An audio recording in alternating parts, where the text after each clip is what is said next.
All right, San Diego and Southern California. What's going on? Schaefer and Sliwa on a Monday afternoon. Alan, good to be with you, my friend. I missed you last week. I appreciate you hanging out. I appreciate you, dude, because I kind of, what is it, like plane, train, and automobile? Like I had a last-minute travel. Yeah. 10-2, and you, as always, picked up the slack. And honestly, I thought about just having you do the show for the rest of time. Because I'm like, this is nice. They're going to pay me every 2 weeks. Right. I don't have to do anything. Sure. At what point do you think they would have said something? Well, I got to be honest from my perspective. Yeah, it's a lot of work. Got to be honest. For me, it was very easy. When you and I are about to do the show together, there's a little bit of like, okay, we kind of tag team this. Got this. You've been flowing this thing for a while. You've been doing your thing here in San Diego for a while. I'm like panicking. Brent, I need this. Brent, poor Brent's got to get 17 pieces of sound. So yeah, we survived. Well, it's good to be back, and we've got a really good show lined up for you. Kevin Acee, our Padres Insider, will join us coming up at 5 p.m. We have giveaways today, including tickets to see Santana. So if you want to see Santana, be listening for your opportunity to win those tickets to see Santana.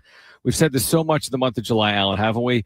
What a difference every single game or series makes for a team that is teetering, that is, on the outside fringes of kind of contending for a playoff spot. One day you feel good about them or better. Another day you feel like the sky is completely falling. But here we are, and the Padres are coming off a sweep of arguably the worst team in baseball in terms of how they're playing right now, right? The Marlins have lost 12 consecutive games. So a week to go to the deadline, 53-53. The National League has been very mid. You're 2 games back of a wild card spot, and I feel like I'm going to waffle a lot on this. One day I'm going to feel as if they're going to buy. Another day I'm sure I'll feel as if maybe they're not going to. But right now, 2 out, it feels like there's still a ton to play for, and everything's still in front of them heading into this week of the trade deadline coming up. Well, I think there's our opinion. There's like 3 ways to look at it, okay? Yeah. Your fan perspective, your actual based on the information that you have and take all your emotion out of it, and then there's what you think AJ Preller is going to do. If I just stay on the Preller front here real quick, is there anything that you think, and I don't know if it's because this weekend sweep of the Miami Marlins, I don't know if it's because there are a lot of other teams in the National League that are struggling. By the way, you go look at Philadelphia here for a second. Now, granted, not playing well. I think Philly will be, I think, as you kind of look at the scope of these teams that are all fighting, I think Philly will be in the playoffs, but I want to say they've lost 4 games in a row, and it's not like they've run away with that, second spot of the wild card. So you could potentially be battling for 2 spots. But I just kind of look at the situation, and you and I, this is the beauty of doing a 3-hour show. We could break down every single perspective, but I think AJ Preller has been looking for and begging for the San Diego Padres and this team, please don't make me sell, or don't put me in a position, and I don't even know if listeners would agree with this or not, but don't put me in a position where I have to do the one thing I don't want to do is sell.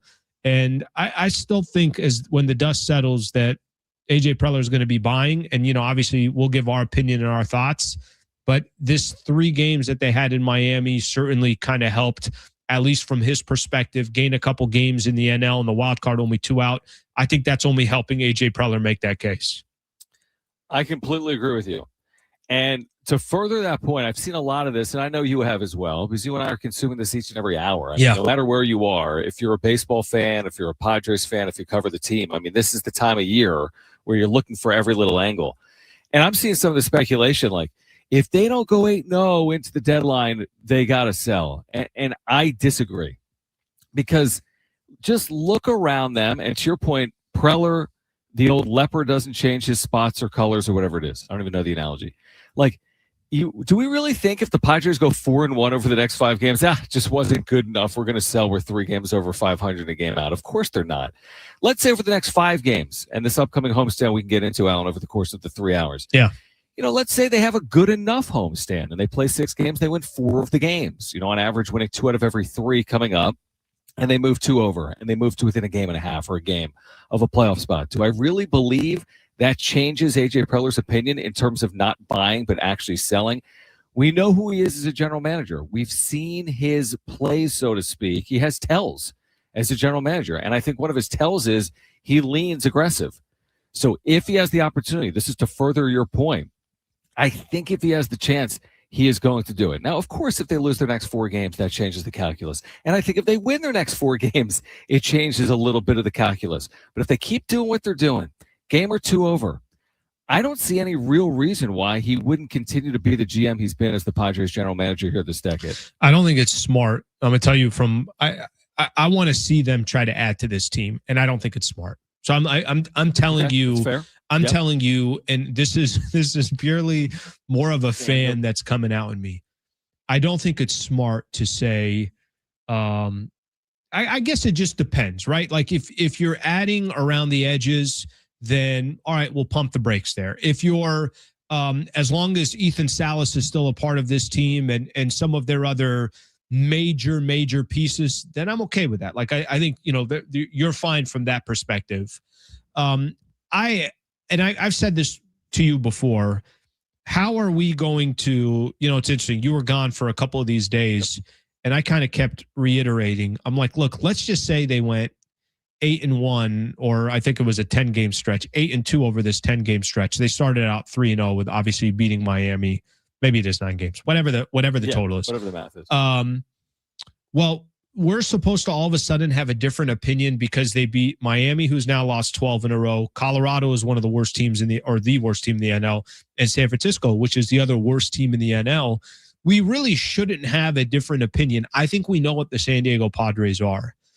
There's just a piece of me that says this. A piece of me is like, okay, then what do? Do they just mail it in? Do you ship away Michael King? Do you ship away Adrian Morejon? Do you ship away, maybe Mason Miller, maybe not, but do you just kind of start getting rid of all the pieces? Or do you do something that has happened in baseball and is not that crazy? Fight for a playoff spot and just see what happens.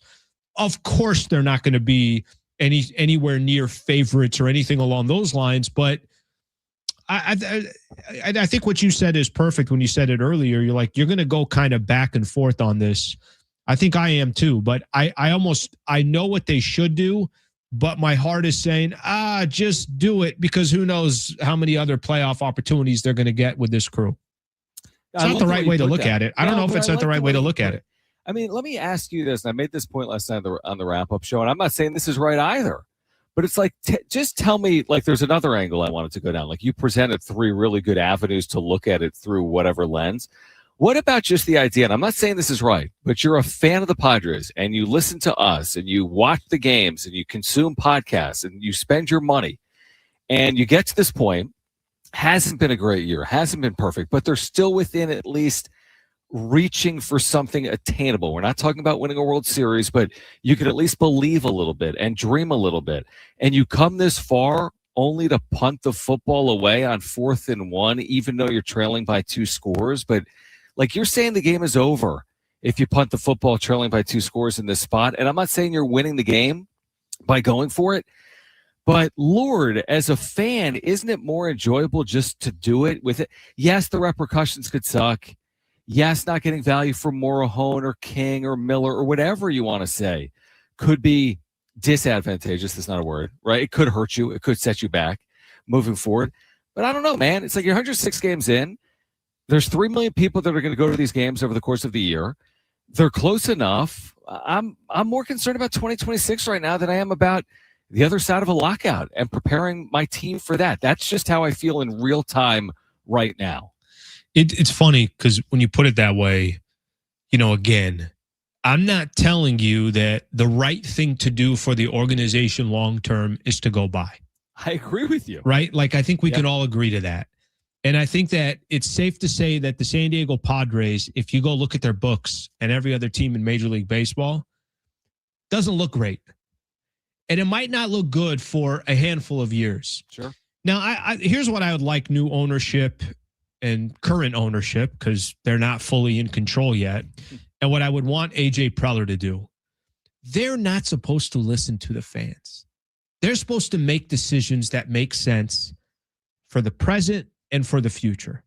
So if you and I just want to say, hey, we really want to see how far this team can go because we don't know how many more years are, or just the appeal of potentially making a playoff spot and knowing that other teams have been wild card teams that have got into the postseason and went on a run.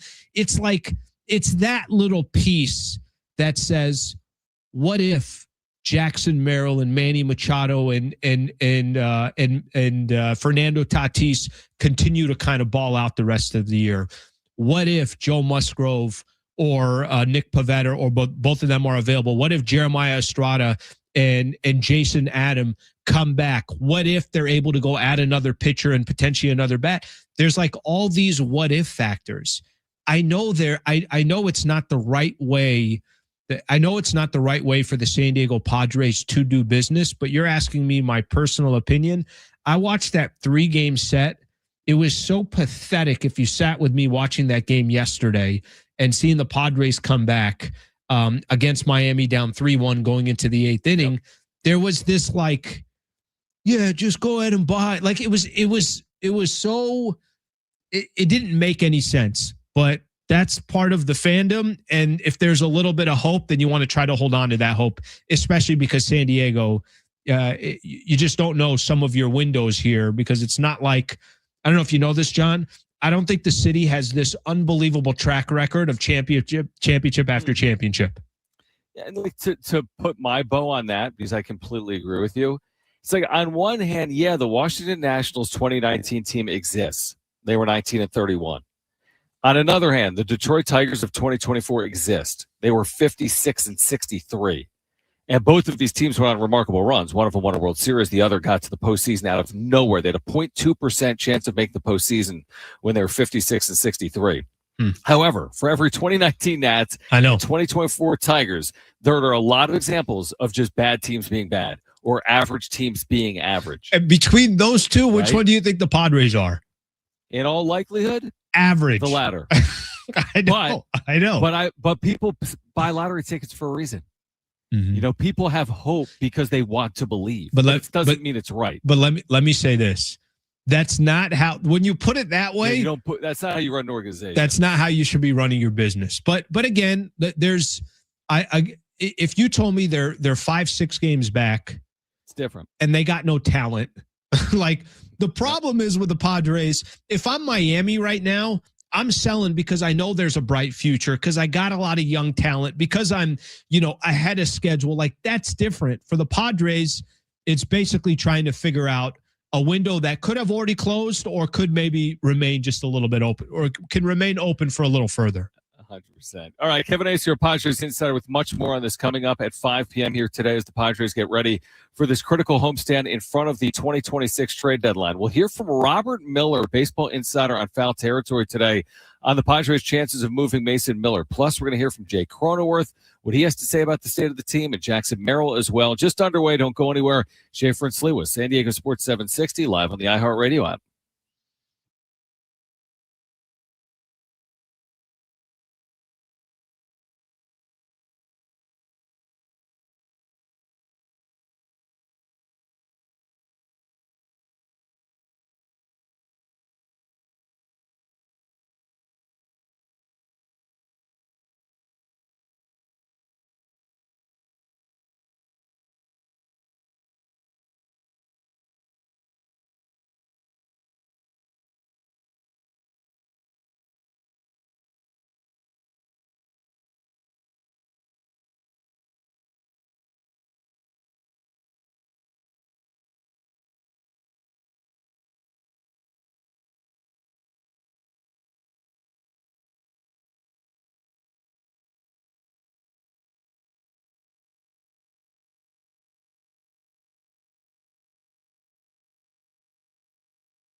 All right, San Diego Sports 760 has 9 chances to win $1,000 every weekday with the Bonus Bucks giveaway. That's every hour, 9 a.m. through 5 p.m. Listen for the keyword, then enter it at sportssd.com. Your next chance to win $1,000 coming up after 4 p.m.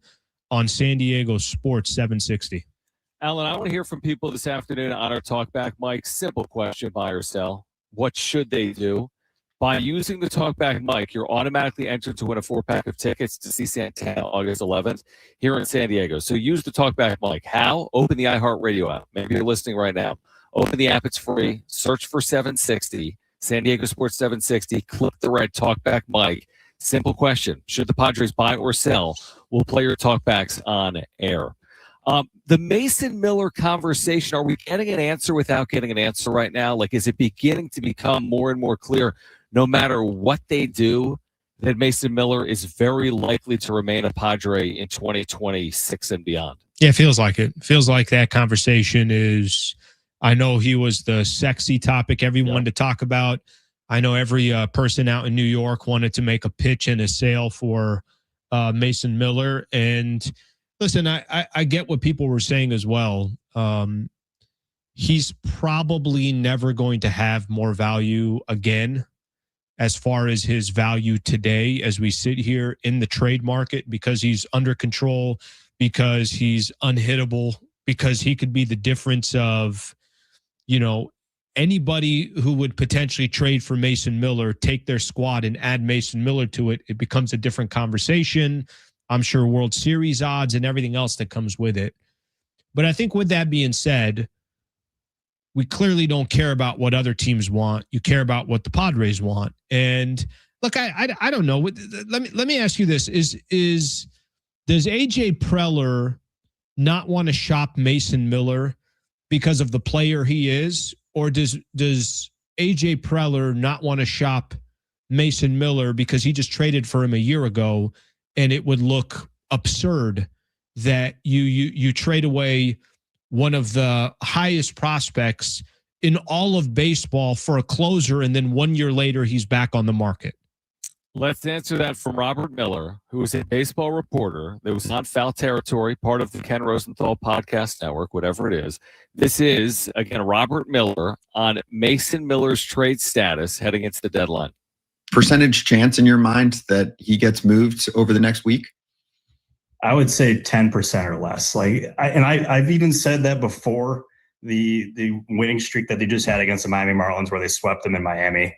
And then, like, AJ Preller absolutely loves Mason Miller. He went out of his way and parted with one of the best prospects in baseball in Leo DeVries and others to get Mason Miller. And since getting Mason Miller, the Padres have just been absolutely blown away with him. He's been easily the best reliever in baseball at this point. He can get the biggest outs in the biggest situations, and he's exceeded their expectations. And a year later, like, all this talk about Preller possibly moving on from a guy like Mason Miller, I just personally don't see it. Like, the thing is like, I think the rumors started with this, is that Preller listens on everything. He considers everything. And when any team asks about a specific player, he'll be inclined to listen to see what exactly he can get. I think that's what happened here. And I just don't see him shopping Mason Miller. I see him being in San Diego both now and going forward. And it would take just a Godfather blown away offer for Preller to even consider it. So my impression is that Miller is likely going to be staying in San Diego. And that kind of throws another wrench into the relief market, because there's really no clear dominant arm, at least as of this point, who could be on the move. Would you almost prefer, after hearing that he didn't receive the Godfather offer and he wasn't tempted to do it? Or if a team was willing to move so much that it's really going to change the look of your team moving forward, you would at least entertain it? Yeah, I would say that this probably happens a lot. And I think this happened with Mason Miller when he was with the A's. At least that's what it was reported. Mm-hmm. The A's were not shopping Mason Miller, but they got a Godfather offer and decided, all right, we're going to move the guy. If you told me, and now all of a sudden the conversation, just take this, you and I are doing the show last week. In a matter of 5 days, how much the conversation has changed. Mason Miller, is he on the market? Yankees. What would the Mariners go? You just, they were listing out teams. I think on the list of all the players that could go, he was listed fourth. Now, 5 days later, we're here on a Monday, and it's like, yeah, he's not going anywhere. It's a 10% chance. It's lower than 10%, all that. Listen, I think that helps AJ Preller at this point. I think it helps the Padres. If somebody really wanted Mason Miller, then they're going to have to give up just an unbelievable haul to get him. And frankly, as we sit here, I'd like to see Mason Miller stay with the San Diego Padres. But if you told me 3 days from now or 4 days from now or right before the trade deadline, Mason Miller got dealt somewhere because AJ Preller's like, yeah, there's nothing I can do here. I have to take this. I didn't think this was going to be on the table. I didn't think I could get X amount of players that could help me today and have some prospects, whatever it is. I'm just making it up. But so I'm not worried about a Godfather offer. If he got, listen, we can sit here as fans and we could also sit here as this is our profession, but he's got to do what's in the best interest of the team. And I think Preller, let's just say, I don't think Preller has always done things for the best long-term view of the Padres. He should treat Mason Miller in a way that he feels makes most sense. So if a Godfather deal came, then a Godfather deal came. I want to say, I've said this as recently as last week, that you could trade Mason Miller and not be a seller. Now, that is selling and a significant sell-off. But if you were adding to this year's team, sure, and supplementing other deals or in that deal to address your needs, you still have a very good bullpen even without Mason Miller. You might not have the same bullpen, not might. You won't definitely, have the same bullpen. Definitely won't. But if you can add starting pitching, if you could add a bat, if that's necessary, if you could add to your 2027 team as well, that doesn't necessarily mean they're fully selling, even if they did trade Mason Miller. What does Jay Cronenworth have to say about the state of the Padres after the sweep of the Marlins? What does it mean to the front office, what the Padres did this past weekend? Plus, gotta love Cronenworth getting super aggressive after taking out Miami. He's actually, he has played a lot better, by the way, since the concussion. Jackson Merrill has put together a good couple of weeks. Manny Machado has put together a good July. We're going to hear from Jackson Merrill, what Jay Cronenworth had to say. Kevin Acee coming up at 5 p.m. Buy or sell. Hit us up on the talkback mic for a chance to win those Santana tickets. Stay with us on Schaefer and Sliwa, San Diego Sports 760. We're live on the iHeartRadio app.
Here's what's trending from the iHeart Sports Network, presented by iHeartAdvertising.com.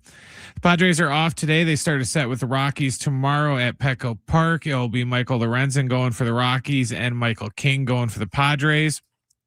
In other baseball news, the Yankees are going to be without Cody Bellinger for the next 4 to 6 weeks with a hamstring strain.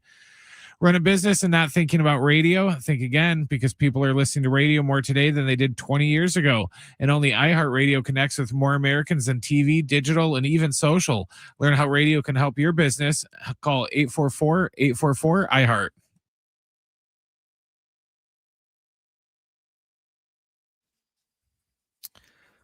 All right, hit us up with the talkback, Mike Brent. Let us know. We got some good talkback. Should the Padres buy or sell, in your opinion? Let us know by opening up the free iHeart Radio app, searching for San Diego Sports 760, and clicking the red talkback, Mike.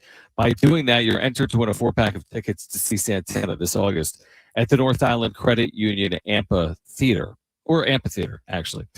John Schaefer and Alan Slewa with you. Kevin Acee will join us coming up at 5 p.m. So, the one thing we always know, Alan, because you and I both covered sports for a long time, the team is always going to want what is not necessarily the best interest of the organization as well. The team wants now. Jay Cronenworth is not concerned about 2028, I wouldn't imagine. Sure. Nor is Manny Machado as we sit here right now. So some of the things coming out of the clubhouse, out of the sweep, aren't overly surprising, even if it is just a sweep of the quote-unquote lowly Marlins, right? Yeah, I think that's their job. Their job is to want to win today.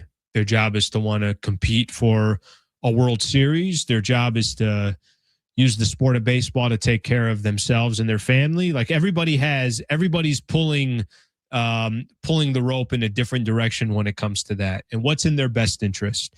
You know, we were talking about this a little bit earlier on AJ Preller. I don't need AJ Preller to appease me. I'm not the guy he should be appeasing. AJ Preller needs to appease the big picture for the San Diego Padres. And if he can't do that, then AJ Preller should lose his job and somebody else should do it. But if AJ Preller is going with the wind of this is what Jake Cronenworth thinks, this is what John Schaefer thinks, this is what a fan who has season tickets in right field thinks, that he's going to, there's no way of appeasing everybody. So that's, obviously the position that he has. Do you have the exact quote, the quote from Cronenworth? Read the quote so people kind of have an understanding of where this is coming from. Yeah, this is after the sweep. And again, he had a very good game, very good series, has played well individually. And he says, if we keep playing like this, we're going to put ourselves in a position to make AJ help this team. Ty France said something similar this week in terms of it's on us to put AJ Preller in the position where he can buy. And it feels like Cronenworth feels like that prophecy was fulfilled by winning 3 games against Miami. I mean, do you believe what he's saying is like merit? I don't know if that's the right way of putting it, but do you believe there's something to what he's saying there? I do, if they keep, because he did have the caveat of if we keep playing like this, not like we did it. Mm-hmm. Give me the Rockies Giants. It's almost like if I'm speaking for Jay Cronenworth. Give me a week, AJ. Trust me, we're going 4-2, or trust me, we're going 5-1, or trust me, we're going to win our next 2 or 3 games. Whatever he's asking for, he's basically saying it's in our hands. If we keep doing what we did this weekend, we'll put AJ in a position where he will have no other choice. Is that going too far? I mean, if they win 2 of their next 3 games, does AJ have no other choice? I would say no. He could still make the more prudent decision, even if the Padres move 1 or 2 games over 500, obviously. Here's the problem with, I don't have a problem with Jay Cronenworth having confidence in the franchise, having confidence in the team, having confidence in the clubhouse and saying, hey, believe in us. Let us see what we can do and invest in us. I don't have an issue with him doing that. But here's what I will tell you. If I'm being 100% objective, sweeping the Miami Marlins would not make me think that, hey, go all in now and start buying because you won 3 games in a row against the Miami Marlins. Frankly, if they swept Atlanta or they swept Chicago or they swept the Philadelphia Phillies, it will help change the narrative a little bit, but anyone can sweep anybody. They just happen to sweep the squad that has lost 12 games in a row. My issue with, if tomorrow you told me AJ Preller decided this ain't it. Like if I'll play out a scenario for you here real quick. Let's say AJ Preller said, you know what? I'm getting just too good of a return from Michael King. He's got to go. You know what? The market is wild on Ty France. I got to let him go. Because Mason Miller is staying, and all of a sudden now, there aren't that many bullpen players available. Maury Hone's got to go as well. If you told me that happened, which I don't believe it's going to happen, what would your initial thought be if AJ Preller did that here in these next couple of days? Forget about how the San Diego Padres played. Let's say they went 4-2 in these next. Let's say they went 3-3, 4. Let's say they went 4-2. Give them kind of the benefit of the doubt because of the competition they're playing. What would you say if AJ Preller did that over the next couple of days? I would completely understand. Is what I would say. I would say, here's what I would probably say. I don't know if I would do that from like the fandom perspective and just sitting here and watching it, but it's not my job to have one eye on now and one eye on later. So it's like, I don't know if I would do it, but I would understand if he did it. And by the way, I think most of the fan base actually would agree. I mean, you and I have spoken to hundreds and hundreds and thousands of people collectively over the course of the last month when it comes to radio or social media or otherwise. I think there's a prevalent thought that Padres fans think this team is not it, and that they are better served to move pieces to benefit them moving forward. So it's a long way of me saying I get it. I don't know if it's my preferred decision, but I would understand it. Can I tell you what would come to my mind if AJ Preller decided over these next couple of days, if he basically said, all right, Ty France, Michael King, and Adrian Morejon, they're now gone from the San Diego Padres. All of them, by the way, under the same circumstance. They're not going to be Padres, most likely won't be Padres by the time you get to next year. It would be one of the first times that I would say to myself, like, damn, that was really, really responsible from AJ Preller. That's the word that I would use, responsible. Now, again, do I think that's going to happen? I don't. Do I think, how would fans kind of react to that? I think you get a mixed feeling. I think you'd get some fans that say, like I just said right there, that would be a responsible thing to do. And then you'd get other fans that, are just upset because, obviously they want a chance of trying to make the postseason this year. I don't think it's going to happen. But I think, like you said, A, you would understand it, and B, I would say to myself, wow, that's responsible. When the reality of what I kind of want in this run is the same thing that I mentioned before the season started. The goal for the San Diego Padres coming into this season, from my perspective, was to make the postseason. Because we know if you make the postseason, you're giving yourself at least a shot to see how far you can go. For those that want to say the goal was to win a World Series, I'm sorry. Your expectations and your goals, they're not aligned with what this team is. I think there have been times where you could look at the Padres and said, yes, I think the goal should be to win a World Series or get to a World Series. Let's use that, because just getting there is a goal in itself. I don't think that's the goal with this team. I think the goal is to make the postseason and hope for the best. If the goal is to make the postseason, and by the way, I'm fascinated with your question, because if they did do what you just proposed, I'd love to see the reaction of the fan base that has been telling me for a month they need to sell. And then if they actually sell, people are going to, I have a sense that it's going to go the other way. Their mind. Yeah, I agree. How could you sell? They're a game over and a game and a half out. So there's that one part of it. And to your point, if the true goal was to make the postseason with this team, it's right in front of your face. I'm not saying it's easy. There are hurdles and hiccups. There's 4 or 5 similar teams. This is not a layup. This is a long jumper late. I mean, you got to sink a 20-footer, whether it's a putt or a shot, and you got one chance. Like, this is going to take some, delicacy here. That's not the right word, but this is going to take something of significance. They're not going to just snap their fingers and walk their way into the postseason just because. They'll have to play well enough, get a break or two, but it is in front of them. It is not so far outside the realm that it's impossible to envision with this many games remaining and them sitting just 2 games back. The fortunate thing, I think, for them is no one's running away with this final wild card spot. And I think that, by the way, which I think comes into the calculation as well. Like you're also telling yourself, well, are we a playoff team, or are there just 5 or 6 teams that are average and there's an expanded wild card and we happen to potentially be in the mix for one of those final wild card spots? Like, again, now if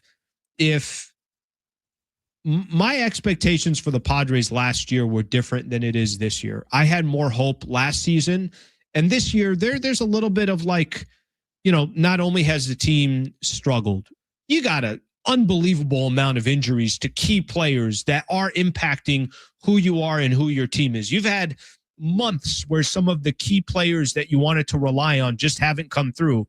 You've tried 37 different pitchers, and I think when the dust settles, you still only have one, maybe 1.5 that you can rely on from a starting pitching perspective. So they are in the mix, but they are in the mix, John, not because of what they've done. They are in the mix because there are a lot of other teams that just are not good at all. And that's kind of the reality of the NL. And that doesn't mean you can't back your way. I think as the season progresses, there'll be less and less of an opportunity to back your way in. You're going to need to win some games. And, you've mentioned this a number of different times. Their schedule plays to their advantage. The competition that they play will play to their advantage. So will they be able to, obviously make the postseason? If they are going to be able to, they're going to have to start playing a lot better baseball. And let's not just say, well, they swept the Miami Marlins and took 3. I don't think that should be the barometer or the gauge, nor do I think the Rockies or the San Francisco Giants should be the barometer or the gauge either. All right. Let's see how we can fix the Padres. Let's see how we can fix my audio. And let's see if there is something that can save this season that doesn't involve the trade deadline. And we will discuss that on the other side. Your talkback's coming up. Kevin Acee at 5 p.m. on Schaefer and Sliwa, San Diego Sports 760 and live on the iHeartRadio app.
All right, our iHeartRadio Music Festival is back. Live performances by the Goo Goo Dolls, Kenny Chesney, Lainey Wilson, Snoop Dogg, Weezer, and more. September 18th and 19th at T-Mobile Arena in Las Vegas. 2 nights, 1 stage. Now's your chance to buy tickets at AXS.com. Get them now before they sell out.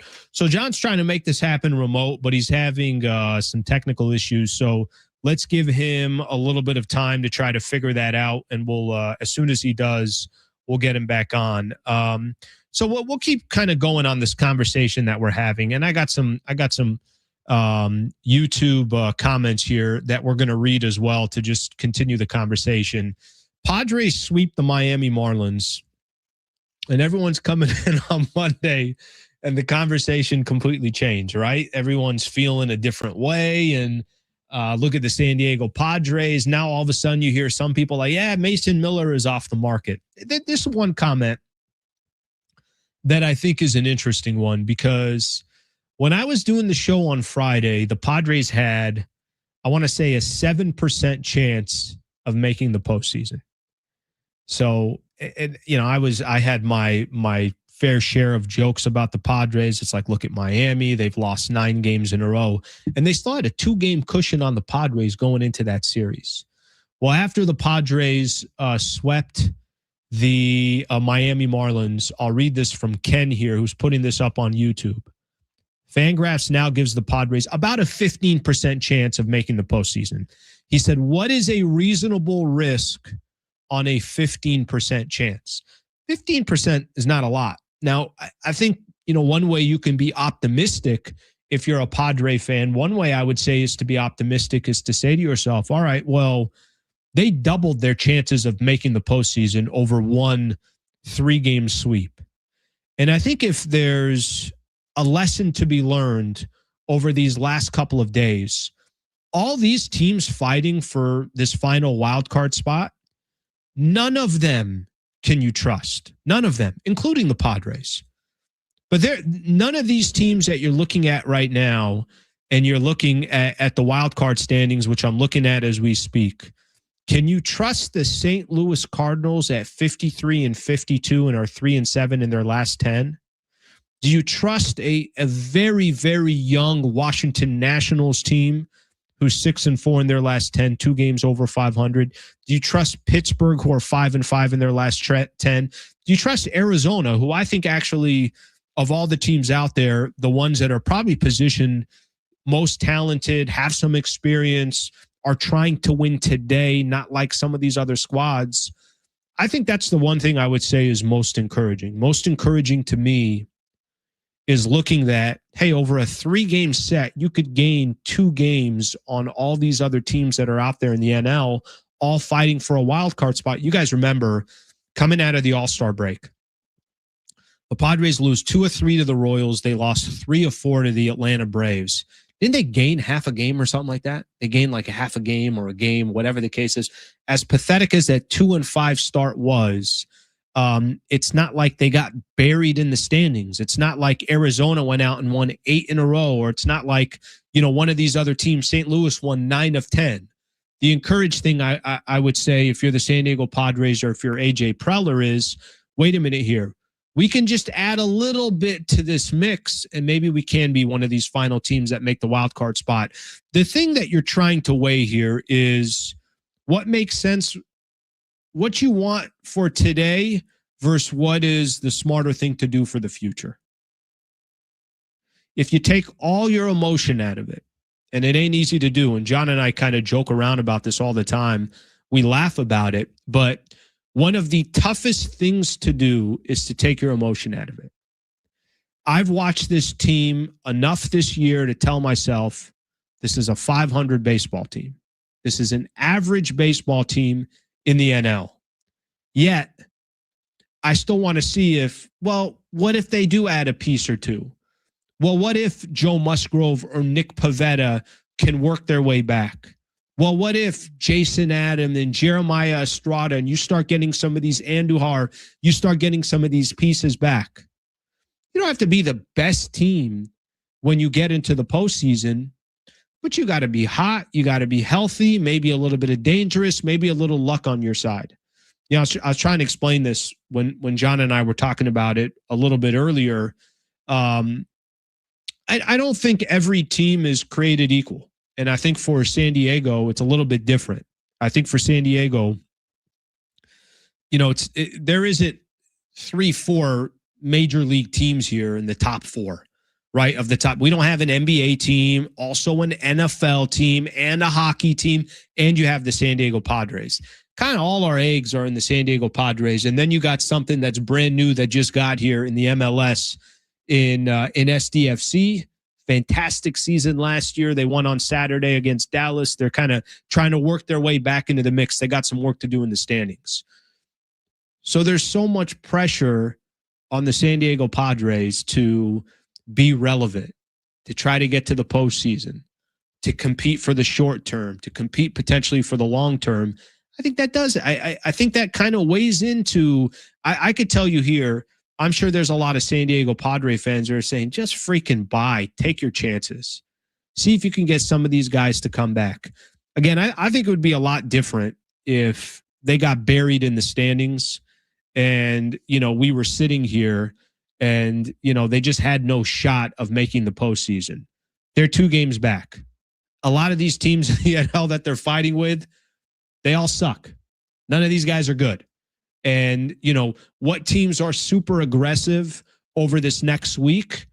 Did the Miami Marlins say, we just lost 12 games in a row? We're out. Let's start selling. We had a great guest on. Craig Mish came on the show on Friday, just pre-post and some sideline for the Miami Marlins. And he came on. He's like, there's no pressure on Miami. They're not supposed to be good right now. They don't have a crazy payroll like the San Diego Padres. So not all teams are created equal. And I do think there's something to be said for that. I do think that as, we look at this Padres team and we get a little bit more clarity of what they are, we also kind of know what they are. Now, here's the promising thing. Offensively, this almost is like a completely different team from what it was a month ago. Padres actually offensively, now you're looking at Jackson Merrill and you're like, hey, this dude's a threat again with his bat. You're looking at Manny Machado. Machado's on pace, 30, 35 home runs this year. Obviously that part has changed. Tatis has been a lot better. Ty France is probably the MVP of the San Diego Padres. Some things have changed. So the storyline hasn't been the same all season long. And we'll see, obviously what they're able to do. But the biggest concern for the San Diego Padres is you can't win without starting pitching. They don't have starting pitching. And if anybody out there is, making the argument that, how are you going to get through even a wild card round when you don't even know who's pitching in day 2, right? Yes, I know Michael King is there. Who's after? Is it Walker Buehler?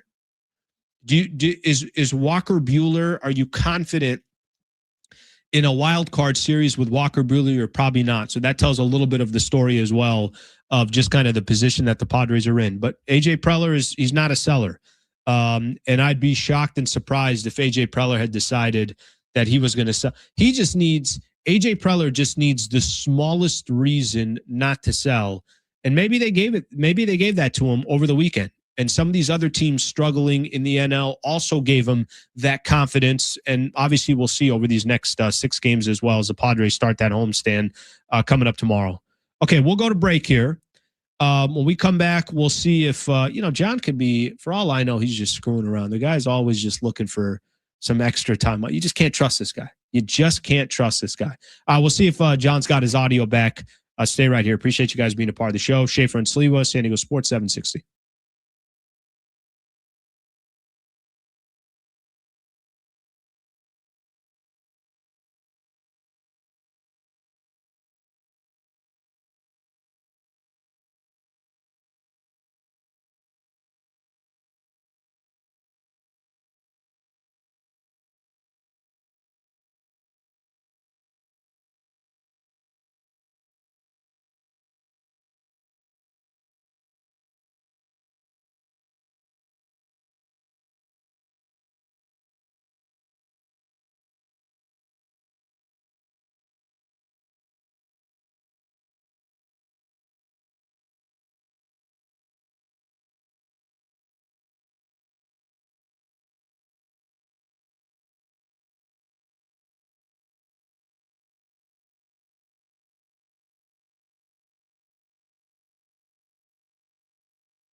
Here's what's trending from the iHeart Sports Network, presented by iHeartAdvertising.com.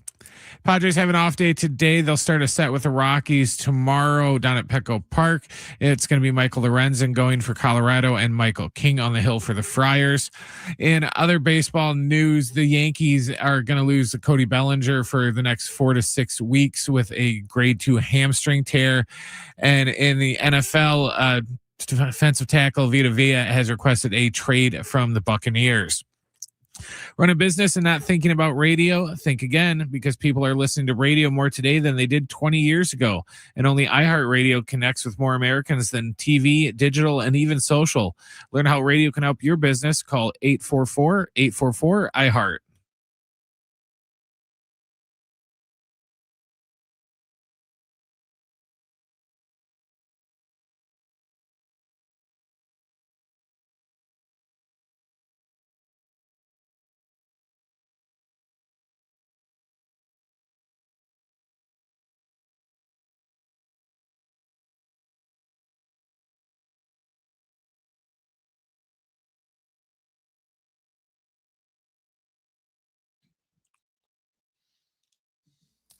All right, hour 2. Schaefer and Sliwa, San Diego Sports 760. I'm back from the abyss, kind of. Let me know, Alan. Yeah. Okay? Yeah. Let me know over the course of the next couple of hours. The thing is, when you're doing shows remotely, and you know this, there's only so many things you can really do when you're having audio issues. And I don't think we've tried them all as of yet, but we've tried a few of them to no avail. But we'll try here over the next couple of hours. How is this working? Yeah, about 10% better. I would say I give it a solid 10% better. What did you do different? You take, because, okay, for those who don't know behind the scenes, there's equipment that you got to take when you're out on the road and you're not in studio. Typically that equipment, there's a couple different ways of setting it up. But the funny thing is you've done it there before. I've done it perfectly. I have a router. There's no better way I've been told than take the router that part's plug right. the damn thing into the router and plug this thing into the equipment. When I did that, it didn't work. So I took it out, and now I'm using this 4G card from Verizon. However, the Verizon signal here is not good. It's better than it was. I think when you did both, I think you confused your Comrex unit. So look, we'll give it a shot. Let's put it this way. We'll give it a shot. Go as long as you can. If you got an issue, go have a hard kombucha and don't worry about anything. I'm like Walker Bueller. I'm just trying to get into like the 5th inning. By the way, could I just say this? Those first 2 games on Friday and Saturday against Miami, was that not a straight up playoff series? Yeah, they go in like 2 innings. Go to the bullpen in the 2nd inning. 37 pitches in, right? I was here doing the show on Friday, and all of a sudden Marquez is gone. And I'm like, wait, what happened? And by the way, he had 4 Ks. Like, I don't even think he gave up a run. I can't remember off the top of my head. Were they up 1-0 or down 1-0? Anyways, long story short, They take Marquez out. Well, I'm doing the show, so I'm not 100% sure, what happened. I'm like, man, is the guy injured? Is he not injured? And I'm looking at the chat. The chat is hallucinating. They're like, oh, Craig Stam, I don't know what he's done. He was managing those games. You know what that tells me, by the way? And you tell me if there's something to this or not. Is that like you're only doing that in July if everything's on the line? And there's a piece of me that's whatever. Maybe there's communication with AJ Preller. Maybe it's like, listen, if we don't win these freaking games, I have to sell. I don't have any other choice but to sell. Do you think that approach had anything to do with basically how he was managing a 3-game set against Miami? Yes, I do. And then there was, I don't know if you saw this article. We didn't touch on it before the show, and we haven't talked about it, I don't think, in the first hour. Dennis Lynn Sunday wrote an article about how the Padres hope to emulate the Tigers' pitching chaos of 2024, which was throw everything at it, use your bullpen as if they're starters, and use your starters as openers. And if you get 40 pitches, you get 40 pitches, but you only go one time through a lineup. And then your next dude goes one time through a lineup. It's a little bit like what Tampa Bay did in the 2010s to the nth degree. And I'm thinking to myself Friday night, like, you can't do that. Just because the Tigers did it successfully in 2024 doesn't mean it's going to work perfectly for you. I think in the short term, that's the theory. Michael King, you're a starter. Yep. Walker Bueller, he was quoted as saying he's going to start because of Tommy John. They're not going to play games with him. The other 10 relievers, other than Mason Miller, all hands on deck. Need you for 2 innings one day, great. Need you for 1 out one day, great. But we're going to do this kind of piggybacking and opening with the Griffin Cannings of the world. Randy Vasquez. See where it gets us. Yeah, see where it gets us over the course of the next week or two. I don't think, Alan, they can do that for 50-plus games. Maybe they can do it through Miami, Colorado, and San Francisco and see where they land. And maybe they add a starting pitcher, and that takes a little bit of pressure off. But here's why would you do that? It's because you don't have a choice. That's what I was going to say, because you have no other option. You have no other option. And it's not like these guys that they're only using for 35 or 40 pitches are some unbelievable pitchers where, you got just an unbelievable amount of confidence in and everything else. That's not the case. So I think with all that being said, I understand why they're doing it. But just watching those games, on a Saturday afternoon, I'm like, this feels like a postseason game, because that's the way they were managing it. And I think that gives you every signal that you need. There's a little bit of desperation, might be a little bit too drastic of a word, but there's some desperation in there. I agree with you. And after they won game 1, I remember thinking to myself, like, it's not about winning the series right now. You're taking on a team that's lost 10 straight. You might have to sweep this series. And that's what they did. And now you come home. Michael King tomorrow night, by the way, against Colorado, against some dude with a 7 ERA. Like, we're at the point where, like, you win those games or else. Yeah, you're right. That would be so costly to not take advantage. But a little bit like the Marlins series, Alan, it's silver platter stuff. Michael King with his 3 against some dude with a 7 and a Rockies team that has struggled, as you touched on earlier. Like, the schedule does shape out well. Now can you take advantage of it, which they actually have done this year, as we've talked about with Kevin Acee. They're playing about 670 baseball or whatever it is against teams under 500. Can they keep doing that to put the pressure on their general manager, so to speak, and pressure on the National League in the final 2 months of the year? Yeah, I think if we're looking at these next 6 games, I'm not going to be you got to go 6-0 and right, frankly 5-1, just because that's not how baseball works. It doesn't mean you don't win 5 of 6 games. It doesn't mean there aren't times that you win 6 games in a row, but you don't win 9 in a row because all of a sudden the pressure's on at the trade deadline to go, make something happen. But I do think there is a number that you have to hit, and that's 4-2. And I think 4-2, again, you're now above 500. You still get opportunities against the Arizona Diamondbacks. You still get opportunities against Pittsburgh. You're going to get a chance to face some of these players either way. You build some momentum from there, but that's the. I don't know if AJ Preller is saying, "Hey, if they go 4-2, I'm in." I mean, obviously, you can't be making these decisions last second based on one game against the San Francisco Giants, but I don't think they can. This is not one of those, you go 3-3 over these next 6 games, you feel a certain way, got to go 4-2, got to kind of take advantage of these opponents in front of you. And based off of doing that, I think there could be some interesting things happen. Let me throw, I'll flip it and we'll just do the wrap at 4:15. But I'll throw this, and I read one of these message or one of these chats on YouTube about about 15% chance now of making the playoffs. I could look at that one of 2 ways. 15% chance, that's not a good number. Okay, so, and it's because there's so many other teams involved that you have to give up some of this pie, because there's 6-7 teams that are all fighting for a spot. But 15% number, or 15% to make the playoffs, is not a good number at all. What if I told you there was 7.5% on Friday, and over 3 games they jumped twice as much? Does that mean anything to you or not at all? It actually does. I won't get overly worried, although I reference it a lot. I'm not going to treat it like it's the only thing that matters. I go back to, and again, maybe this is a bad example, but Dennis Lynn wrote about it this weekend. Detroit was 56-63. That's deeper in the year. They had a 0.2% chance of making the postseason that moment at Fangraphs. That's when I took a lot out of my savings. It was at that point. At that point, and I said, I believe in this Tigers team, and it paid off. Think about that. I mean, yes, it's true they have a 15% chance, Alan, but what about the other 5 teams they're vying with? Does anyone have better than a 35% chance, for example? Like, if we look at Arizona right now, and I don't have it in front of me, maybe you do. Arizona, my guess, might be in the 30s, and someone might be in the 20s, and someone might be in the teens. As in, it's not like one team has an 85% chance and you have a 15% chance. There's 4 or 5 other teams that actually are unlikely to make the postseason based on math. Because if you have a less than 50% chance of making the postseason, it would be unlikely. So here's the thing. Here's where I know that we might be screwed. Okay. I think if the moment we start going into this, do you remember when the Detroit Tigers were X amount of games behind?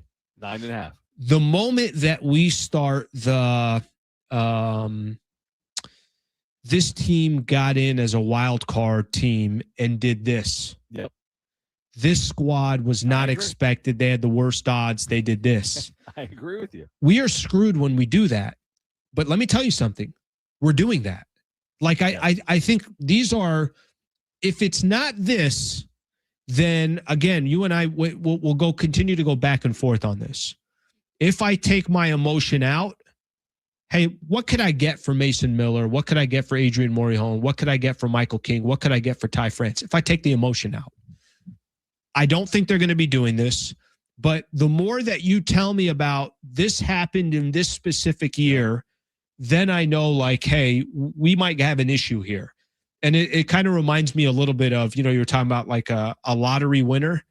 I don't need to hear these lottery stories to go get me back into a liquor store to go play, obviously to go play some scratchers or the lottery. It's probably not the best way of doing things. It's not, but here's what I would say. Like T. Kelly made a really good point in the chat.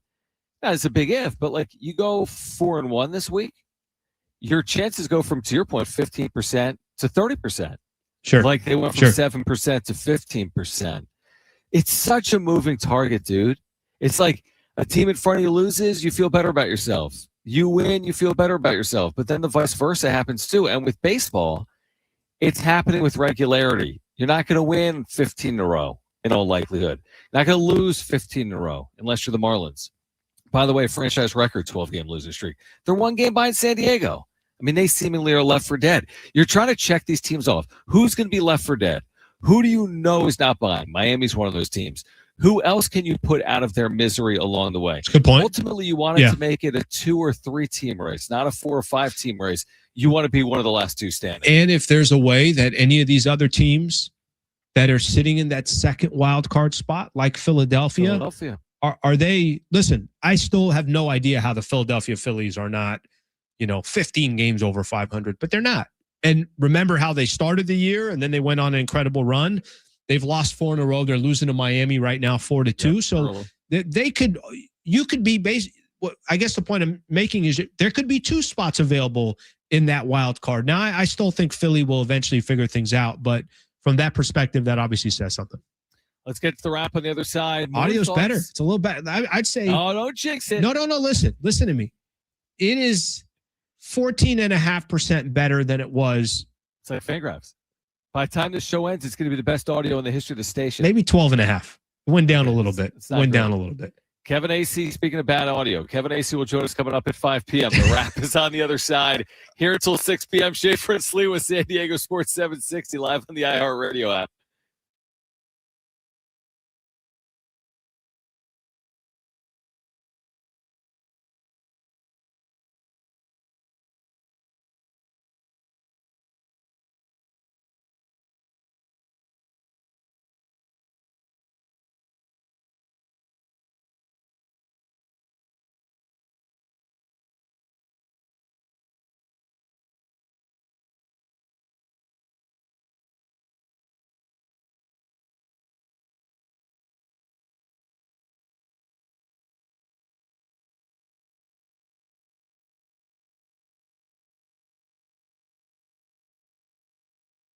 Hey guys, it is Schaefer again for my friends at the all-new Jamul Casino Resort, the Players Place.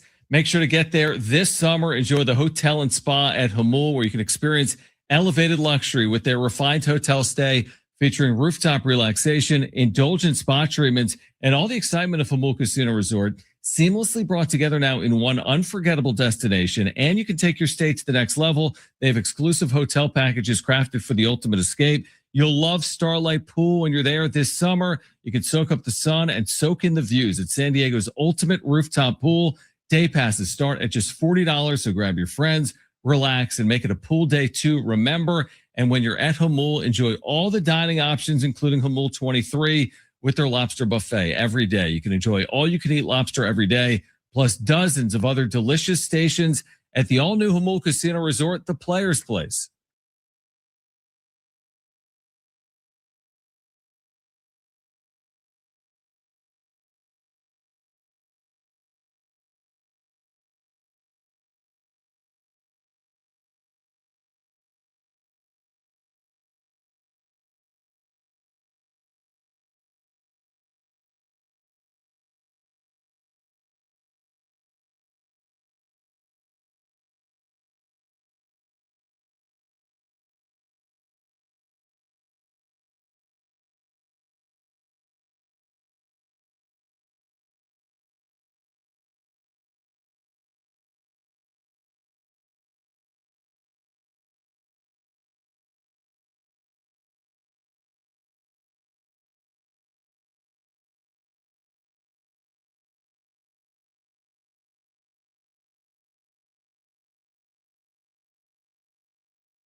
All right, SDFC is back on the road this Saturday when they take on the Minnesota United. Our pregame coverage with Adrian and Darren will begin at 5 p.m. on your home for SDFC. San Diego Sports 760, big W on Saturday night for SDFC at Snapdragon Stadium. Good too. I was running around, running some errands, listening to the broadcast. They dominated Dallas. Dallas top 4 too. In the SCFC standings or in the MLS standings. So really good win, John, for a team that is desperate for 3 points. Yeah, 1-0 win for SDFC. And, of course, you can hear all the action right here on San Diego Sports 760. Why don't we get to the wrap at 4:30, which will give us a few extra minutes. Okay. I know you spent a good amount of time, if not a lot of time, on LeBron James when it became official last week when he signed with Philadelphia. Well, can I tell you a quick story? Sure. Friday I decided I'm not going to do my NBA show, my Laker NBA show in the morning. Now that's at 8 a.m. I do it every Monday through Friday I'm on. So Friday I said no go, not doing the show. About 8:30 a.m. I get a text from my producer. It's like, hey, the LeBron news just broke. I'm like, oh, so it broke on the day that I didn't do my live show, and it was during my live show. Oh, that's phenomenal. That's great. That's really good for you. You do a show every day in the event Monday through Friday. Things occur. Yep. You take one day off, and the biggest story of the year, outside of anything that happened on floor, at that time, you didn't do a show. At that time too. I only have a 1 hour window a day where something can break, and it would have broke right at that time. Thank you, LeBron. I mean, we talk about an FU to me in my show. That's kind of LeBron on his way out the door. You've said about him, and some of your criticism was the reason why he wanted to get back at you. I'm kidding. But I'll give you this anecdote. So this breaks, and I happen to be in Philadelphia visiting my mom. Yep. and who's dealing with some health situation. Mm-hmm. So I'm in Philadelphia, and she's actually in the hospital, and the whole day centered around every doctor, every nurse, every physician's assistant, every single person that came into the hospital room at the University of Pennsylvania said to my mom, "Did you hear the news?" And then once we got 4 or 6 hours past the news, 2 people would come in and they would have a take like on the Sixers starting lineup, or what additions they still need to make, or why LeBron is going to stick around for a third year. It's not just it's amazing what sports can do. I mean, we felt it in San Diego the day Manny Machado signed, how you felt about the Padres from that moment forward. Or I mean, there's so many examples of it, but it's the beauty of sports. Juan Soto trade was like just. It's just they're so topical, and so many people. It unites so many people. It also divides a lot of people. You have your rivals, but it's an amazing thing what sports can do. And something like LeBron James, we knew he was going to sign, Alan, at some point with someone.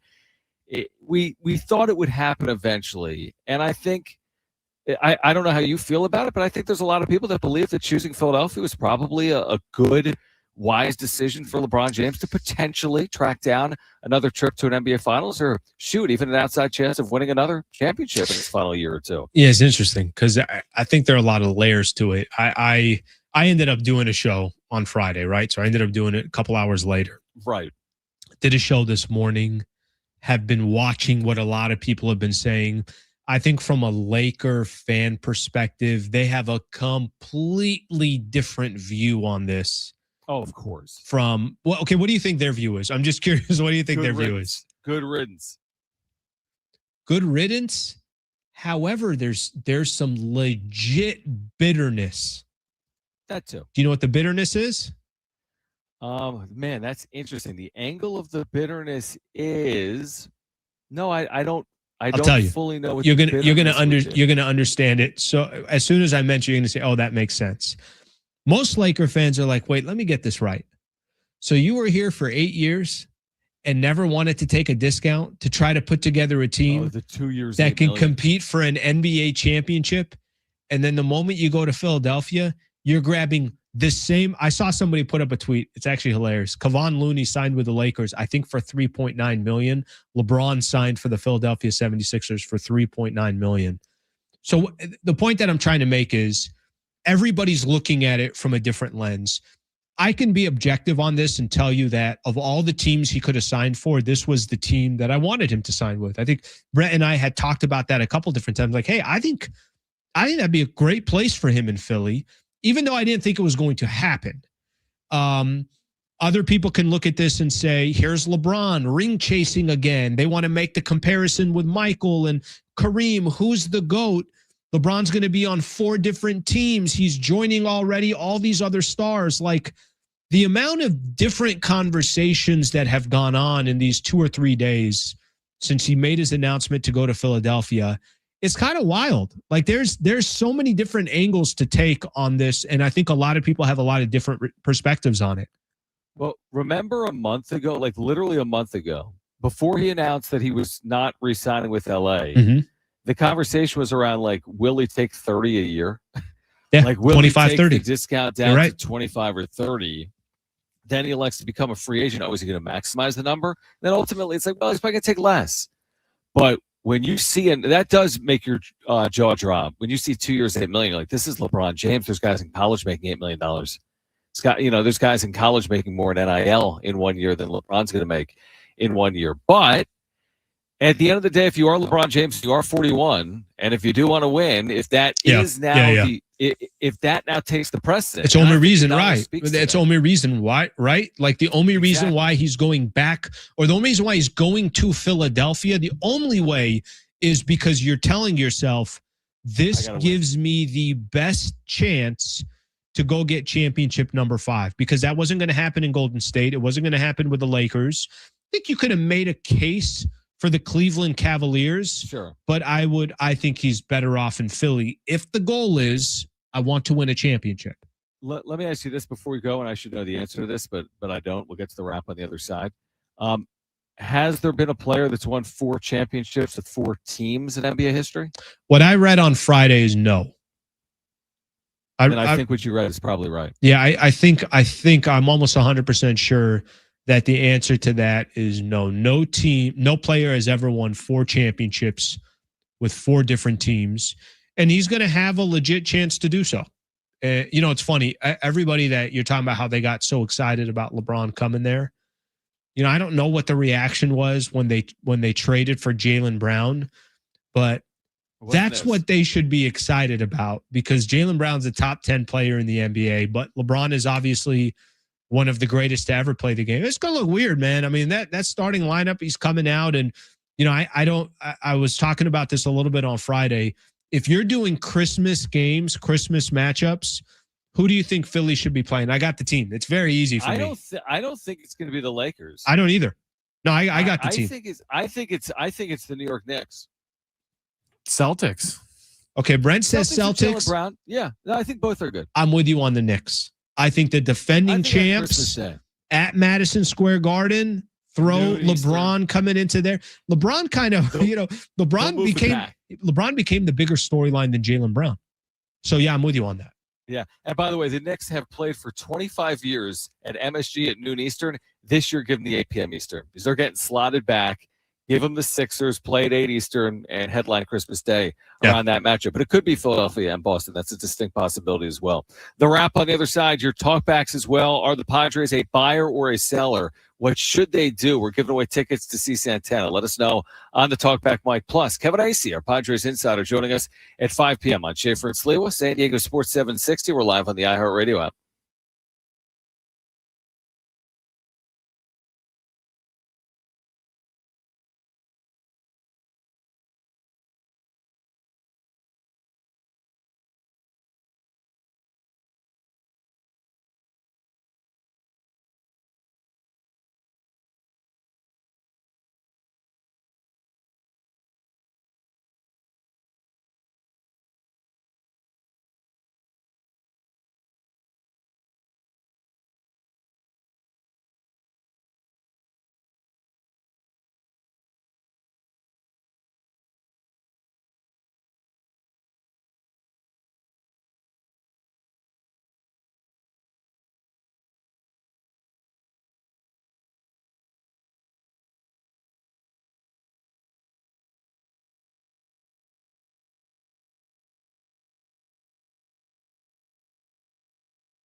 Here's what's trending from the iHeart Sports Network, presented by the iHeartAdvertising.com.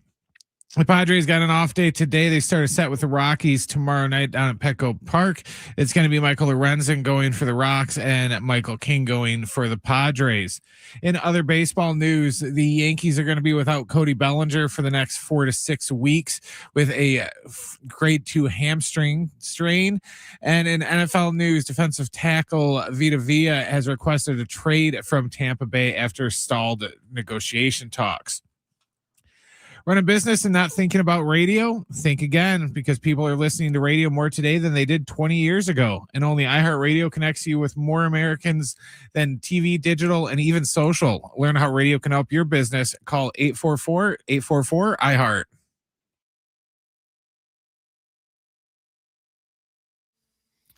All right, your talkback's coming up. Should the Padres be a buyer or a seller? We'll ask that to Kevin Acee at 5 p.m. By the way, if you use our talkback mic today by opening the iHeartRadio app and searching for San Diego Sports 760 and clicking the red talkback microphone, you are entered to win a 4-pack of tickets to see Santana this August here in San Diego. We'll announce the winner coming up in the 5 o'clock hour. All right, Alan, we're a few minutes late on the wrap. 30 minutes late, so let's get to it now. Yeah. It's time for the wrap. Presented by Sombrero Mexican Food. Check out their website at sombreromex.com. Were the 76ers the best fit for LeBron? All right, best fit for LeBron James. Of the teams we heard, I think Miami would have been interesting just because it's Pat Riley and it's Eric Spoelstra. I think the Golden State Warriors, I don't think would have been a good fit, nor do I think, I don't know, just very, very odd and too many injuries and too many older players. I think Cleveland, in a weird way, did you see, John, some of those reports kind of leading up saying that LeBron was trying to see if the Cavs would trade for Kyrie Irving? And I think James Harden would be a part of that deal. I have no idea why the Dallas Mavericks would be interested in that deal. I'm sure they would look for other stuff if they're going to trade Kyrie Irving. So I think kind of what was on the table, yeah, I think Philly made the most sense. I think that's the best fit. You know, it's interesting, and I would agree with you now on the other side of it. Make note of this historical footnote. If the Celtics don't blow a 3-1 lead to the Sixers, none of this ever happens. Jaylen Brown goes nowhere. In my opinion, if they make a deeper run, I think you're still in the window of let's go win with Tatum and Brown, but they throw away this 3-1 series lead against Philadelphia. Later, Jaylen Brown all of a sudden ends up with the Sixers, and then it becomes a possibility.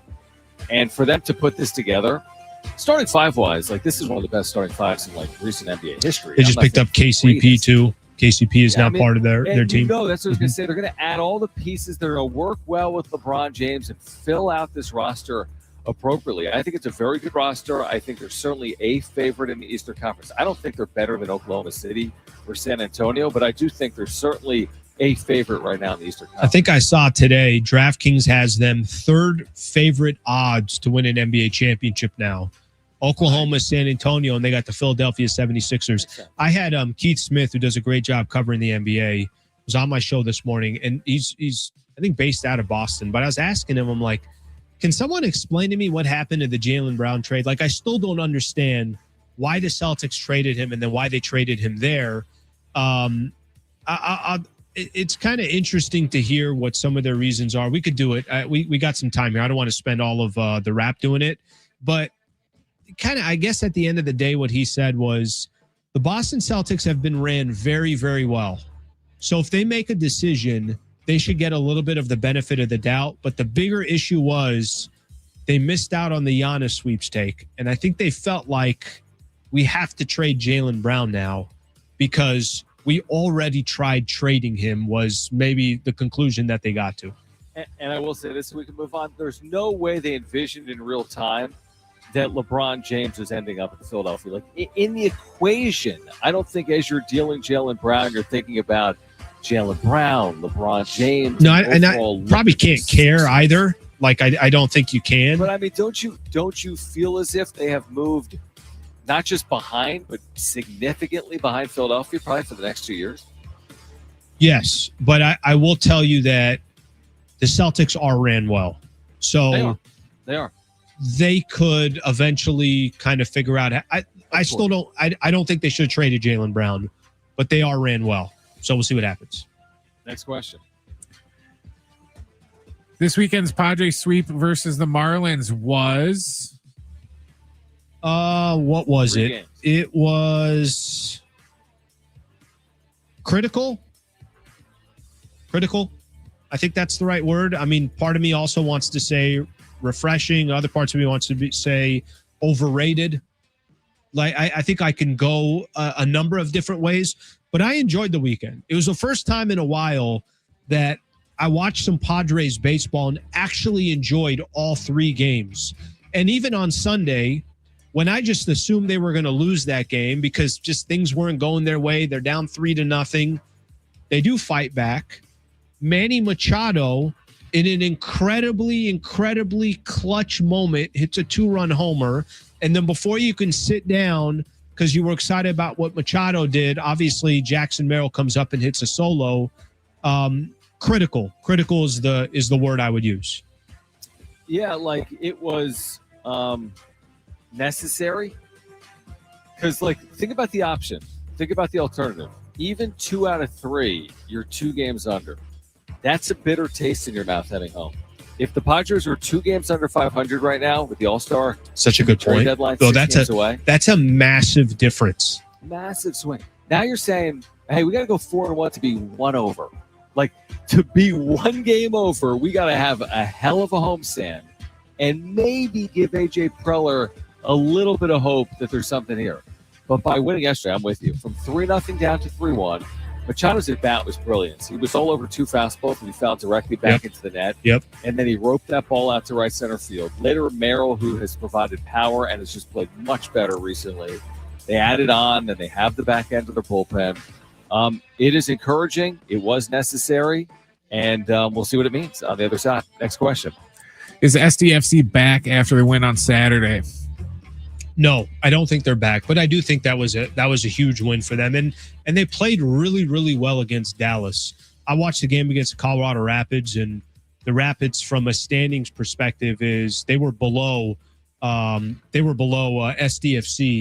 and it's the first game back from the World Cup break, and they lose the exact same way they've lost in many of these other games, or many of these games, they could have got 3 points, but late goals, they give it up. We know all the red cards that they had in that first half of the season. It's been really ugly soccer, unfortunately. Saturday night was huge, but the way they're back is in 3 weeks, they get 9 points and they get 3 wins in a row. Something along those lines where they all of a sudden shoot up in the standings, and now they're in the 7th or the 8th spot in the MLS in the Western standings. I think that's when they're back. I don't think 1 game is going to be the difference. Yeah, let's remember last year, SDFC was tied atop the Western Conference with 63 points. This year, at the exact halfway point, they have 20 points. So they're pacing for 40 points. They had 63 last year. So to your point, plenty of work still to be done in front of them. But they're still 12th. A lot like the Padres, though, a playoff opportunity or a playoff appearance is certainly within reach. That's different in Major League Soccer as opposed to baseball in terms of the sheer number of teams that qualify, but they're right where they need to be in terms of qualifying, but certainly work to do to be a team that's probably contending in Major League Soccer this year. Final question. What's your expected record for the Padres on this 6-game homestand? They got 2 against the Rockies and 4 against the Giants. I think this is realistic. I think this is, and we talked a little bit about it. I think 4-2 is a realistic, should happen. Anything not 4-2, you should be highly disappointed. Anything better than 4-2, you should flex your muscle a little bit. You should take your shirt off and do one of these shows. So I think with that being said, 4-2, I think is the right record. You're at home. You know what's at stake. You're playing 2 teams that have zero interest in winning at this point. Maybe want to be spoilers, but who's spoiling things in the end of July? I think 4-2 is the right record. You said 6 games? 6 games. I say 7-0. I like it. I love that. 6 games. I love that. I completely agree with you. 4-2 is fine with me. It's good play. It's not perfect, but to your point, in this sport, you don't go perfect. With this rotation, That's asking a lot. I mean, if they were to go 6-0, for example, now all of a sudden they're running a 9-game winning streak, and now they're one of the hottest teams in the sport. And at that point, there is no question in terms of what AJ Preller has done. You've moved into a playoff position. You have momentum. You're adding at that point. I'm not expecting that because they haven't been that team all year. You're not. By the way, but they're not going 6-0. But I'm with you. But I know. 4-2, Sure. 4-2. Listen, you It's go good. 4-2. I'm watching Yeah. what's playing out. Like you said, the Phillies aren't playing well. The Nats are playing tonight. I think they're losing early. Like the National League is just collapsing, 100%, imploding on itself. Just play consistent baseball, and you'll be where you need to be if you consistently win series moving forward. And that, by the way, and that's been their biggest problem is they have not been consistent by any stretch. Now you saw me on YouTube. I had a couple sheets of paper. I saw you here. miss that. I saw you miss that crumpled up shot. All right. How can we be honest with each other? Do you think that went in, yes or no? No chance in hell. I haven't moved. If Brent wants to get up during the break and just see everything around here, there is no trash anywhere. If he wants to look at that liner, if he wants to go in that trash can and take that clean. crumpled sheet of paper up, why don't you trust me? This is the problem. I know you're a magician. With our show. You're a magician. You fixed this in some capacity before the show to pretend like you were going to shoot it and it was going to go in, but I know there's someone there. This was all fixed. This was all pre-planned. That's awesome. This was premeditated, that shot. Usher came in on a Monday. What's that? We had Usher in on a Monday. Exactly. All right, we're giving away a 4-pack of tickets to see Santana. If you want those tickets, sell us. If you think the Padres should be a buyer or a seller on our talkback mic by opening the iHeartRadio app and searching for San Diego Sports 760. We'll get to those talkbacks. Plus Kevin Acee at 5 p.m. And also how a Red Sox need could potentially impact the Padres. That's next on Schaefer and Slee with San Diego Sports 760. We're live on the iHeartRadio app.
Monday afternoon. What a Monday, Alan. What There's a always Monday. Something.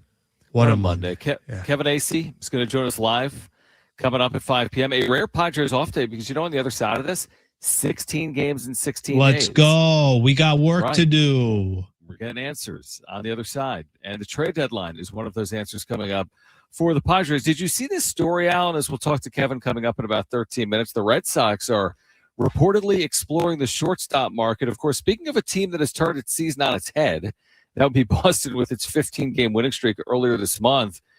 Okay, so when you hear Red Sox exploring shortstop market, does any part of your head go down the path of Xander Bogaerts? It doesn't. Okay. However, I would love to invite the Boston Red Sox over to have just a nice cup of coffee. Maybe we can bake them some cookies. Yeah. Maybe we can put together a highlight reel of what Xander has done in Boston. Oh, you're not in San Diego. Not in San Diego. I want to take them back to look at the good old glory. Actually, I got a great highlight that we can kind of mix in there is when Xander comes back to Boston where they all give him a standing O, even though he hasn't done anything in that jersey consistently. We can put that into the mix and then just take away any of his at-bats. So I think we're working with something here. Working with something. So most people, like I've read up on this a little bit today at MLB trade rumors. Yeah. And all the speculation is about other possibilities, Sure. beyond Xander. But there's someone that's locked into the Red Sox who's covered Major League Baseball for a long time. Is just a diehard Red Sox fan, Jared Carabas. He has like 500,000 followers on Twitter. And he's so dialed in and he's such a fan. And he has a lot of like the fervor of the fan base. He has like a tone on it. And he was basically asked, like, this is ridiculous, right? To consider the idea of Xander Bogaerts coming home. And he put ... I'd have the conversation ... Again, means nothing. This isn't coming from reporters. This is coming from one of the bigger Red Sox fans out there that covers the sport, that has worked at like NESN and has worked in radio in New England as well. Listen, the one thing about Bogaerts I would say that changes the tenor or like conversation is, what are you willing to pay San Diego to make the problem go away?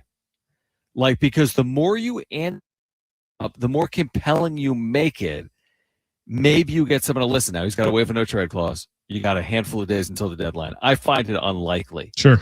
It is AJ Preller. My guess is he's here on the other side of the deadline. But if you're willing to throw a lot of money at the Xander Bogaerts problem, so to speak, one day, it might not be this deadline, Alan, one day they'll make it go away with the sheer ability to do it, I would think, just financially at some point along the way. Yeah, and I think the connection with the Red Sox, obviously, by the way, here's what would happen if that was the case. If he went back to Boston, he'd probably play better. Okay. Yeah, exactly. It'd be a change. It'd be a change of scenery from him, which he desperately needs. It's a fan base he can do no wrong for because he's won 2 World Series there. It's not going to cost them much because San Diego's going to have to eat X amount of dollars to make it doable for a franchise like the Red Sox. I don't think, the worst part about Xander, and here's the reality of it. I think, and I'll say something that I've said in the past, and you would know better than I would. But has anyone ever came on here, a Kevin Acee or an Annie Halbrin, or you name whoever it is that's, Marty Caswell, who's in the locker room. Has anybody ever said anything negative about like Xander, the person, Xander, never, the type of player he is, how hard he works? Like, we never get any of that stuff because it doesn't sound like any of that's an issue. But if Xander Bogaerts was on this Padres team and he was making $10 million a year, we probably wouldn't talk that much about him. We'd be like, hey, you know what? Not the best player. Wish he did a little bit more. Let's pretend he had Cronenworth's contract, something along those lines. The problem is he was brought in to be a superstar, and he's getting paid superstar money, and he's nowhere near a superstar. So I love the concept of Xander. I like the idea of Xander. I like you brought in somebody that you felt, hey, this is a World Series champion, and you need guys like this in your clubhouse to become a World Series champion yourself. He's just not a good baseball player anymore. Which in lies, of course, the problem. Like, let's go back to Eric Hosmer for a moment. You know, here's a player that had won a championship with Kansas City, that was known for his pedigree, that it was widely thought, even when they signed the deal, they overpaid for all of that. They paid for the intangibles, but it was going to pay off. Obviously, it didn't now with the benefit of hindsight. You know, some of that stuff, like the off-field stuff's only getting you so far. I worked 15 years in the minor leagues. And I remember when I worked for a Pirates affiliate, and I remember one day I walked into like the manager's office, and I'm like, man, we got a bunch of good guys on this team, man. We got some great guys. I really like this team. These are good individuals. And this is what the manager told me. He said, that's great, John, but we're not in the business of having good people. We're in the business of having good baseball players. And it stuck with me for 20 years. And I look at Manny Machado. I'm not calling him a bad person, but I'm not calling him a true leader of leaders. A true captain. Sure. That's not the first thing that comes to your mind. Storms. Yeah. But with all that being said, he's among the most talented third basemen in the history of the sport. Absolutely. And he has carried his load along the way through the adversity and the highs and the lows. So give me 100 Mannys for every this iteration of Xander. And it's not because Manny's a better person, but it's because Manny has showed up for this franchise way more often, obviously, than Xander Bogaerts. And you could have guys that complement each other. Again, I'll go back to it. If Xander's making $10 million a year, I don't mind having Xander a part of the clubhouse and having Xander a part of the franchise. And, you know, maybe Xander can pull certain guys to the side and have a conversation because they respect him and they know his resume. There's value in that. The problem, again, is, you know, you and I don't have to tell any other Padre fan out here. And this goes back to your original theory. I think Xander is better off being somewhere else. How's that going to happen? Exactly. Right? Like, I think if you told me tomorrow the Padres paid, give me a number, but what kind of number? Not an I'm talking about a percentage. No, I'm talking about a percentage of his contract left. 55. Okay. Let's use 55%. If the Padres paid 55% of Xander Bogaerts' contract, what's left of it? And let's just say Xander was on the Yankees. Let's say he was on the Cubs. Let's say he was on the Phillies. Like, he probably would be a good player for those teams. Yeah, probably. From that perspective. Like, and there's also probably a burden that comes off of his shoulders because at this point he's been in San Diego and never lived up. And part of that's the Padres' fault. Listen, if there was somebody out there that decided they were going to just wildly overpay for myself, for you, or some of that, you have to consider, like, hey, I think I just have to take this. Xander had to take that contract from the Padres. Is it Xander's fault that they paid him $280? No, it's the Padres' fault that they paid him $280. But Xander has to sit through that because he's obviously not a player that's worth that amount. I completely agree. Although I will put some of it on Xander in terms of you have to perform to a better extent. And, you know, this happens with long baseball no, you're contracts. Right about that. He's in the second half of his career. He's not the first bad baseball contract of this length. But it is one of the worst contracts. It's one of the worst in the history of the Padres. It's one of the worst in the history of the sport. And there's just no hope in sight. If it's a 5-year deal, it's done in a year and a half. But it's not a 5-year deal. And it almost feels like a prison sentence in terms of the length of time still remaining on it when it comes to the Padres in this conversation. And one of the reasons why people think the window is closing is because of the amount of money and years they have tied to a player like Xander Bogaerts. Let's talk to Kevin Acee because the trade deadline is days away. They couldn't have just rolled in his contract to this new deal? To Kevin's deal or to deal? To the sell of the Padres. So I just make it 3.9 and a little bit, you know? I mean, I wish I had the $280 million deal, to be honest with you. Because I wouldn't listen, at the end of the day, the check's going to clear, and it is on the Padres, and we'll see if Bogaerts can perform or not. But Kevin Acee on the other side with more on the upcoming deadline for the Padres. Plus, we're giving away Santana tickets in the 5 o'clock hour. But our Padres insider, Kevin Acee, joining us next. Don't go anywhere. Schaefer and Sliwa, San Diego Sports 760. We're live on the iHeartRadio app.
Here's what's trending from the iHeart Sports Network, presented by iHeartAdvertising.com. The Padres got an off day today. They'll start a 2-game set with the Rockies tomorrow down at Petco Park. It'll be Michael Lorenzen going for the Rockies and Michael King on the hill for the Padres. In other baseball news, the Yankees are going to be without slugger Cody Bellinger for the next 4 to 6 weeks with a grade 2 hamstring strain. And in NFL news, All-Pro defensive tackle Vita Vea has requested a trade from Tampa Bay after stalled negotiations to renew his contract. Run a business and not thinking about radio? Think again, because people are listening to radio more today than they did 20 years ago. And only iHeartRadio connects with more Americans than TV, digital, and even social. Learn how radio can help your business. Call 844-844-iHeart.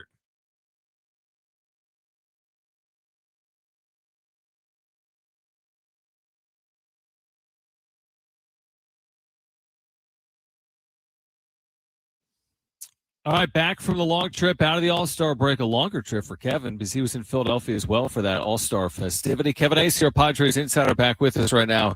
Schaefer and Slee with San Diego Sports 760. So you saw a little bit of it all, Kevin, over the course of the last couple of weeks, some disappointing losses, and then the sweep of Miami. So put the sweep in context, I guess, for perspective.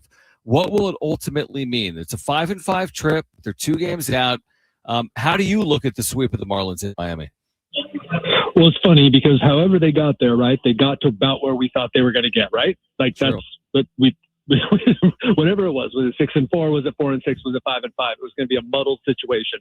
But the fact that they were 5-5, but they're 2 games back, so it's kind of like you would have expected them to at least have to have had a winning trip, right, to gain a game and a half. But this is how it goes. Sometimes they might have one of the best records of the National League contenders, I think, since the break, and that leads me to actually answering your question. And look, AJ Preller was looking for a reason to be a buyer.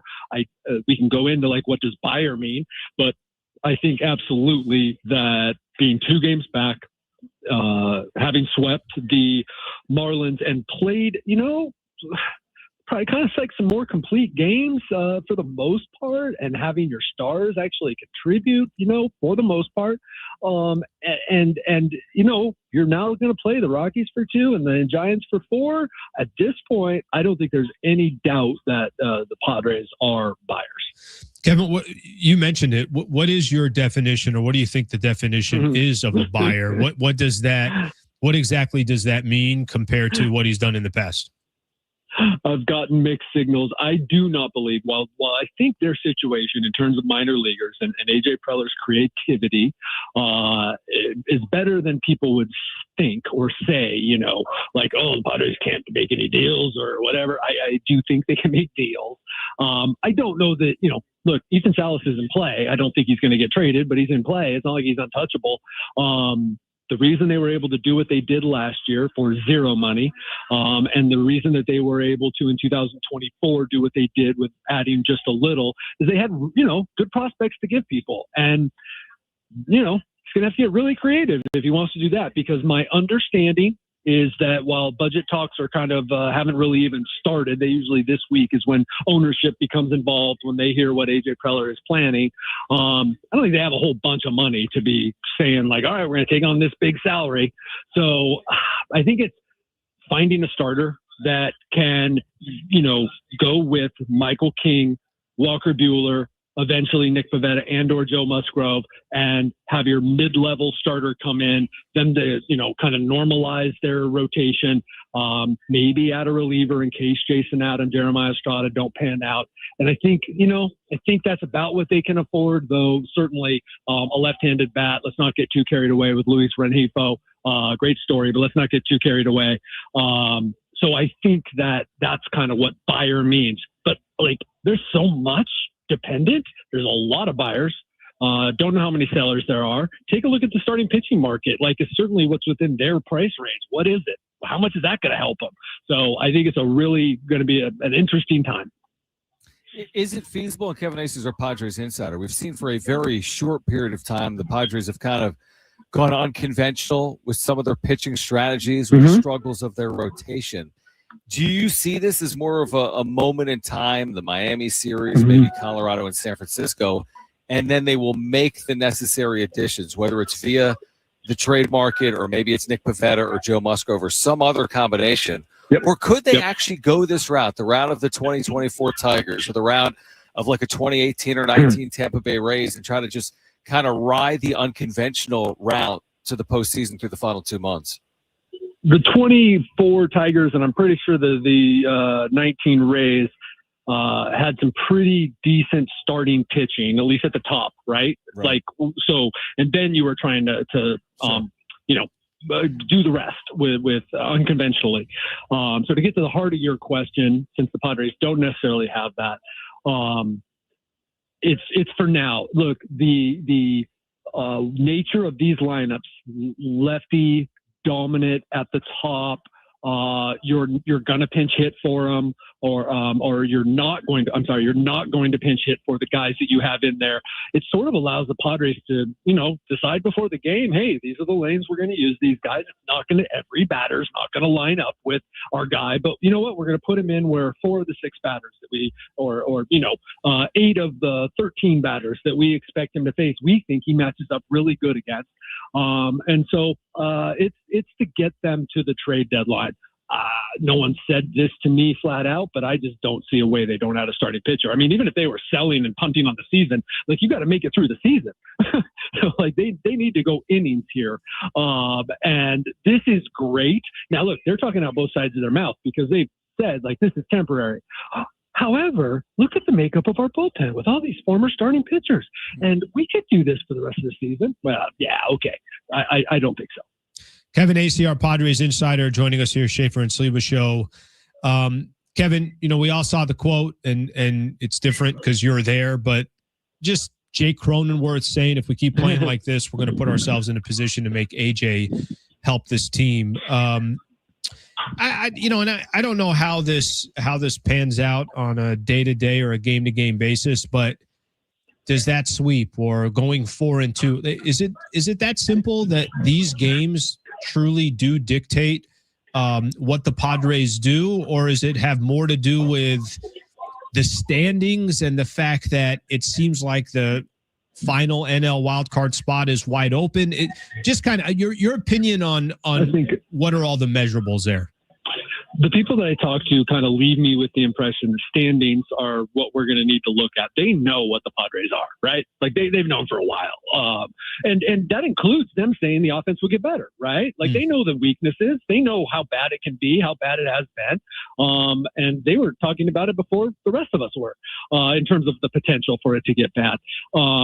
It's where are they standing? Like, it's just going to be hard to punt if they're, 2 games back still. Like, well, that's hard to do because you do have good players. If they're 2 games back, you figure they went 4-2 this week. I'd like to say a good 5-1 week. If you're, they owe it to themselves to have like a good 5-1 week. They have not taken anybody and strangled them since April, right? So like they need to like destroy these teams coming into Petco Park. I don't know if they're capable, but the standings, where are you at? And what happened? You got Diamondbacks, Pirates playing each other these 3 games. That could help the Padres in terms of, but then those 2 teams don't play again, and then you got a few of those teams playing each other 7 times. You have a few of those teams not playing each other. All those teams supposedly have a harder schedule than the Padres. The Padres have already considered all of this, their own team, what they think of other teams, and it's going to be about where are they in relation to those other teams at the trade deadline.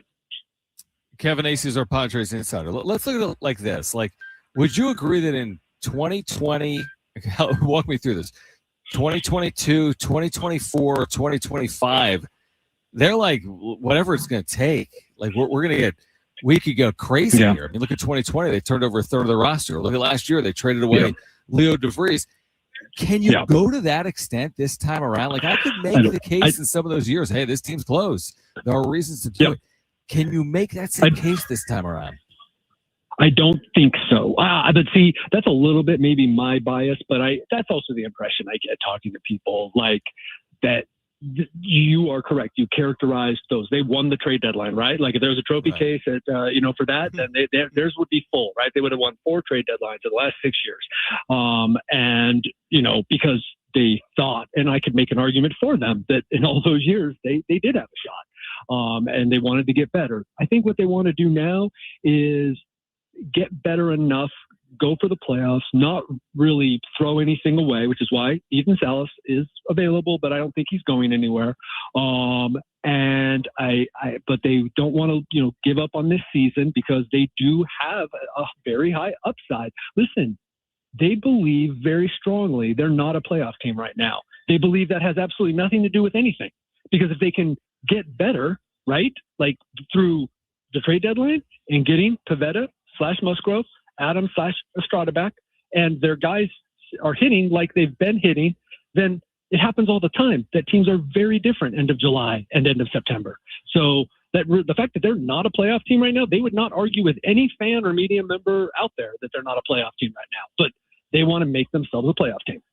Kevin, any progress or updates on the Musgrove and Nick Pivetta front?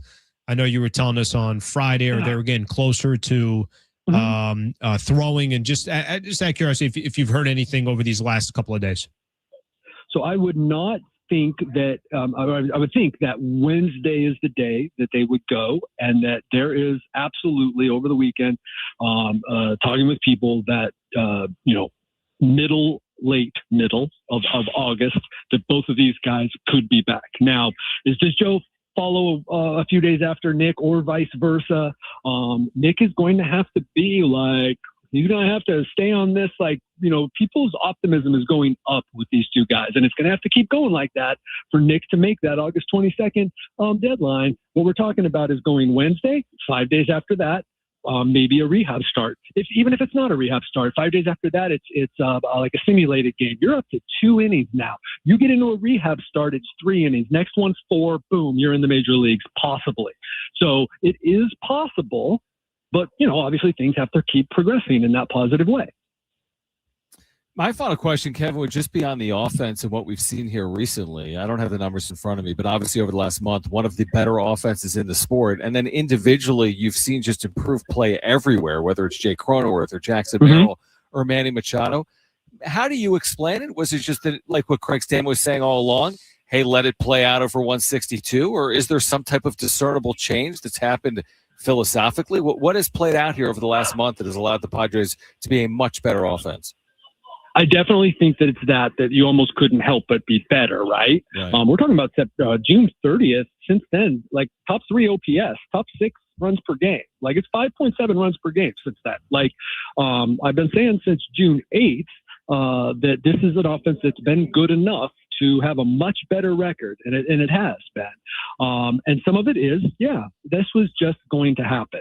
There's also some other things, I think, like guys buying into some things, or, kind of giving up in a way, which is if you get to a certain point where you're like, okay, I got to do this, right? And I think that's the case with some guys. Manny had to work through some things. Tatis is a much more, not a hitting coach. If I'm watching the video and I got a hitting coach there showing me, I go, oh, okay, I see. I can hardly explain. It's just he's not as tied up as he was, and he was changing things all along, and he's not doing that anymore. So for the most part, then what happens is then when you're not messed up in whatever way, guess what? You're making better swing decisions. You're not chasing. You're more convicted. And so like there's all sorts of stuff going on that none of us can really say we know everything. Some of it was just natural progression, and some of it has been a whole lot of hard work, and then also what I'll call giving up. All right, I got no choice, so I'm just going to do this. And so I think guys like Jackson Merrill, and that fits. Obviously, Jake not playing with the concussion probably helps. Kevin, final one for me as well. Just real quick on the Mason Miller front. What'd you make of these last couple of weeks? I mean, he was just all over the news, and obviously the conversations, and oh my gosh, is there a Godfather deal this? But it feels like when the dust settles, he's going to remain with the Padres. I know we still got a few more days, but what did you make of these last couple of weeks? yeah, it's such a big chip, and the Padres had to explore it. And believe me, like, let's say they go 0-6 here. Padres could blow this sucker up and get the best farm system in baseball next week. I mean, you know what I mean? Like they've done that research, right? Like they owed it to themselves to do that. And when they do that, and John Schaefer knows, this is why I hate the trade deadline. Like some of it is like full legit, and I get that people are entertained by it, and then some of it is just squawking. And any sort of nugget like that, like it's super interesting that the Padres would even be considering it. That I'll grant you. Then we go to and then what it means and blah blah. It's like, no, maybe it doesn't. Maybe they were just listening, you know. And maybe guess what? They've listened before, or other teams have listened on whoever, and we didn't find out about it. And so that's what I make of it, is that they sucked for a bit. They owed it to themselves to see what all these guys could get, so that if they ended up, they're 5 games back and playing like crap next Sunday, well, what do we do then? And they've thought that through, and I don't know what their plan would be then. Is it a full-on? But I do know this: because of that work they did to find out Mason Miller, Adrian Morejon, even Fernando Tatis Jr., Michael King. What can we get for all these guys? They have plans. So now that doesn't mean anything about like what they're actually going to do, but I've written about it before. This group, led by AJ Preller, is and other teams will tell you, people that have come from other teams or gone to other teams will tell you, they're as prepared as anyone. Well, it will be interesting. We do know that over the course of the coming days. And Kevin, you will have our listeners covered. Of course, you'll have your readers covered in the UT as well. We'll catch up with you again on Wednesday. Thanks for doing it. Right on, guys. Take care.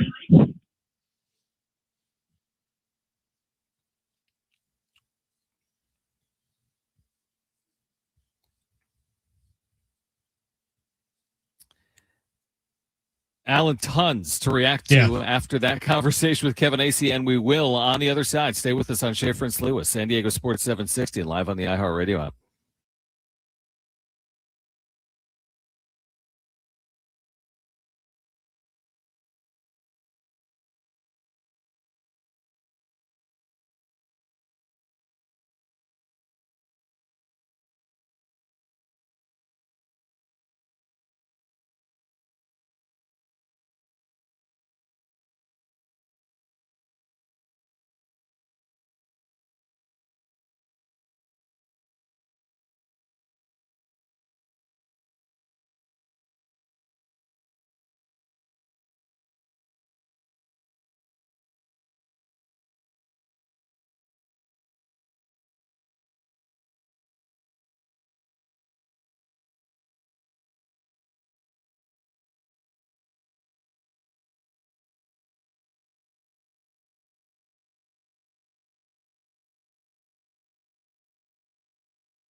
All right, with the iHeartRadio app, you can stream us wherever you are 24 hours a day. Just search for San Diego Sports 760 to stream us live all day, every day. You can leave your comments for us using the talkback microphone. Tell us what you liked, what you didn't like, what you want us to talk about. Make us a preset so we can pop up each time you open up the app. San Diego Sports 760, always live on the iHeartRadio app. He answered the question definitively, Alan, about whether they will buy, and he basically left no question, as if to say that where they stand, 2 out, even though they are a 500 team, they're going to be a buyer. Now, the caveat is, yes, of course they could go 0-5 or 0-6. It is possible. I find it unlikely at home against Colorado and San Francisco, but you never know. But I think all things being equal, like we said, and he said 5-5, a couple of games out. He definitively said he saw the Padres today as a buyer. What does that mean? We'll find out, but he sees them obviously right now as a buyer. Yeah, just how aggressive, right? What do you have that you can give up that you think will get you what you're looking for? Do you have the proper assets to get what you're looking for? And then I think here's going to be the other question. And I don't think any of these teams know just yet. They have a good idea what the cost is going to be.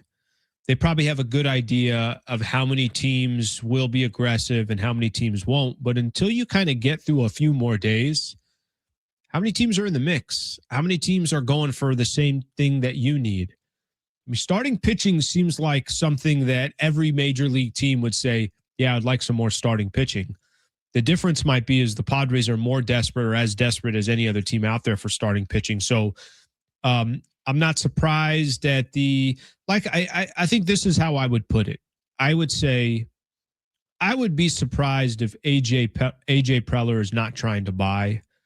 I don't think there's going to be this, obviously crazy sell-off. Whether that's the right thing to do or not, if you ask the question of, is this the smart thing to do for the organization? I think that's a separate conversation.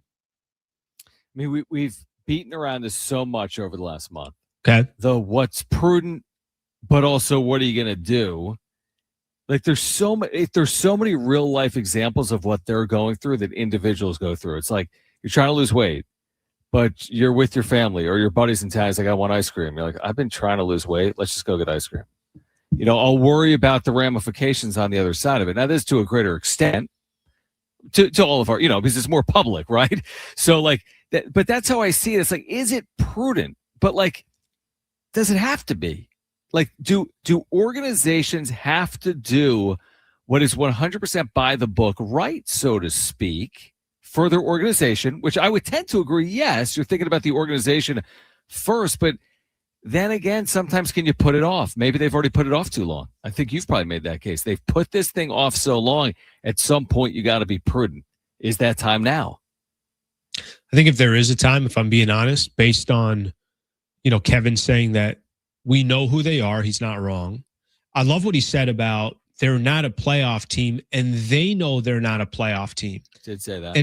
And I think that, you could define that in a couple different ways, because do you want to just kind of squeeze into the postseason and have no shot? Last year, what I think the Padres did, I think AJ Preller knew we can make the postseason, but I don't want to just make the postseason. So he went out and made a ton of moves, and unfortunately, it didn't work. A lot of those players didn't come through. You had some bad luck with Ramon Laureano and Jason Adam going down with an injury. It happens. And I think probably the way they're looking at this team as well is there's a piece of it. It's like, we know we're an average team. They're a very average team, and then their record is literally 500. But if they think, hey, we're a couple moves away and we got a ton of guys that could eventually come back and help this team, that we don't need to get into a trade deadline and we don't need to go out and try to bargain with another squad. There's also that big if of guys that you already have that will be coming back. Should they buy or sell? What do you guys think? Hit us up at the Talkback mic. By doing that, you're eligible to win a 4-pack of tickets to the Santana concert coming up at the North Island Credit Union Amphitheater August 11th. Tell us right now. Open the iHeartRadio app. Search for San Diego Sports 760. Click the red Talkback mic. We'll play your talkbacks on air. Plus, one of you is going to win today in the next 30 minutes a 4-pack of tickets to see Santana. More on the Padres at the deadline. Plus, I want to hear about your trip to San Diego State Media Day with football now inside of 6 weeks. San Diego State's opener now inside of 6 weeks away. We're here until 6 p.m. This is Schaefer and Sliwa, San Diego Sports 760. We're live on the iHeartRadio app.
Here's what's trending from the iHeart Sports Network, presented by iHeartAdvertising.com.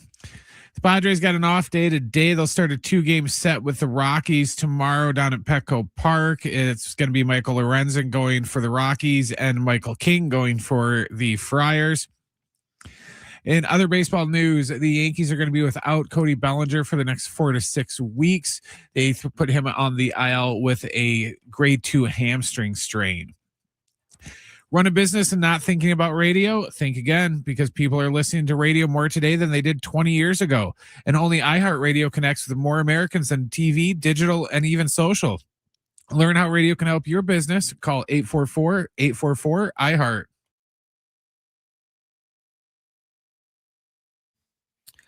All right, Schaefer and Sliwa, within the final 30 minutes of the show, we're giving away tickets to see Santana. If you want them, tell us if you think the Padres should buy or sell. Open up the iHeartRadio app, search for San Diego Sports 760, and click that red talkback microphone. We'll announce a winner coming up between now and 6 p.m. Real quick, was the travel smooth getting over there? Did you any shut-eye, anything? Philly? Yeah. Did you take the red eye? Are you a red eye guy? I hate red eyes. You just took one like a month ago. Yeah, I took one a few weeks ago. I love red eyes. Oh, I hate it. But let me dude. tell you why How I did love you- them. how I did hate you them too. survive? Well, I'll tell you why I love them. I love them for the mere fact that I'm there and it's morning. But it is Doesn't it feel like a bus that literally hits your body? absolutely brutal. I can't sleep. Brutal, dude. I can't sleep on a plane. I just can't fall asleep. Either can I. So listen to this. So I take a red eye Wednesday night, maybe last Wednesday night, and I get to Philly at whatever, 6 a.m. I Uber to my brother's, sleep 2 hours, and then drive downtown to see my mom is the reason why I'm here. Mm-hmm. And the whole thing, dude, I feel like I've been playing catch up for 5 days. And maybe it's me getting older. Maybe it's just the circumstance that's going on here. But, dude, red eyes are brutal. Red Now, eyes the are travel was tough. fine. But pray for me tomorrow because it's a little bit, I've done this a few times. Yeah.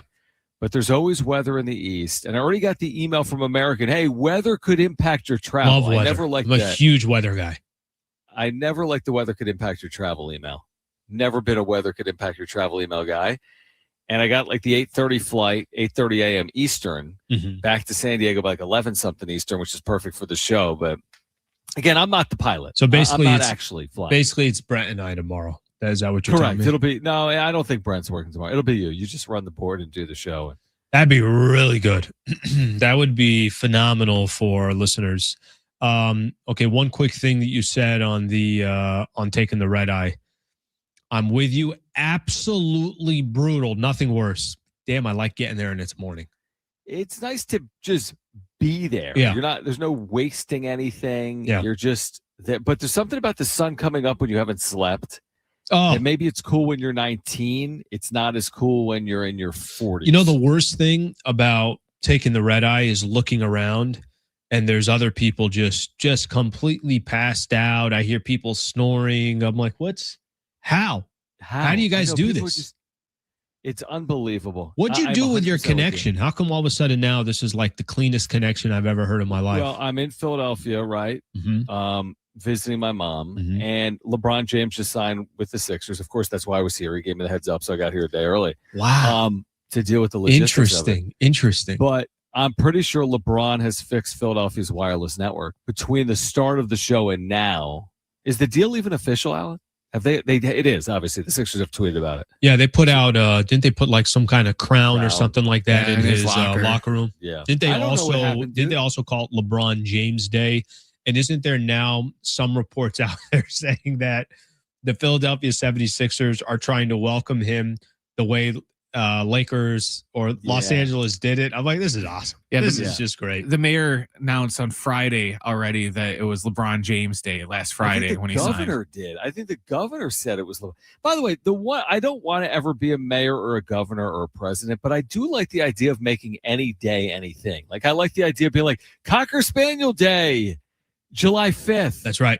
Yep. You know, or just whatever you want to do. You can keys to the city, Alan Sliwa. It's yours. Hey, Todd Gloria, can we get a John Schaefer Day here? What's up? Todd, how about Schaefer and Sliwa? Brent just wants he just wants Schaefer. He wants a Schaefer Day. You know what? I agree with Todd. You agree with Why Brent. is it that every time Brent will agree with this? Every time I walk out of the office, I see Todd Gloria at iHeart. I have seen him in the office 16 times, like in the last 4 years. It's incredible. I want Todd on to give me an update on Midway Rising. That's what I would like to hear from Todd. That's a great idea. I think it's a very good idea. I wanted to get to San Diego State Football Media Day on Friday. I was listening over the weekend. I was listening to the press conferences, J.D. Wicker and Sean Lewis. And whose voice did I hear, Alan? Who'd you hear? Whose voice did I hear? Who'd you hear out there? Well, of course, I heard Hacksaw. That's right. No, Lee but I also Hacksaw heard Hamilton was out Sliwa. there. Yeah, I had to make it out there. You know, you set it up with Jamie, who handles just communications, public relations, and everything. So nice of him to get some access there, and it was phenomenal. Great to be out there. You learn? Give me a takeaway. I need a takeaway. I think JD, there was so much conversation about the Pac-12, the future of the Pac-12, where we are in the state of college football. Yeah. How big, this stuff is with with Congress right now that they're trying to figure out. So I think JD had a really kind of big picture view of the Pac-12 and a big picture view of what they hope the vision is going to be for the Pac-12. I thought with Sean Lewis, the biggest takeaway from me is every single year now in college athletics, you have a completely different team. Yeah. So whatever the hell you had before, like people can't look at San Diego State and say, oh, well, they went 9-4 last year, so they're going to ball out this year and they're going 10-3 or they're going 11-2 or something like that. That these things are not really connected anymore. So those are I think two things that really stood out to me. Obviously to love the kind of the vision that they have. They're putting a lot of pressure on themselves. And I don't listen. I wasn't there for Boise State and Utah State and all these other Pac-12 schools and all these other colleges just in general, but I feel like there's a theme to SDSU football since I started doing this daily gig. And anytime I hear from anybody with SDSU football, the theme is we are going to compete for Pac-12 championships.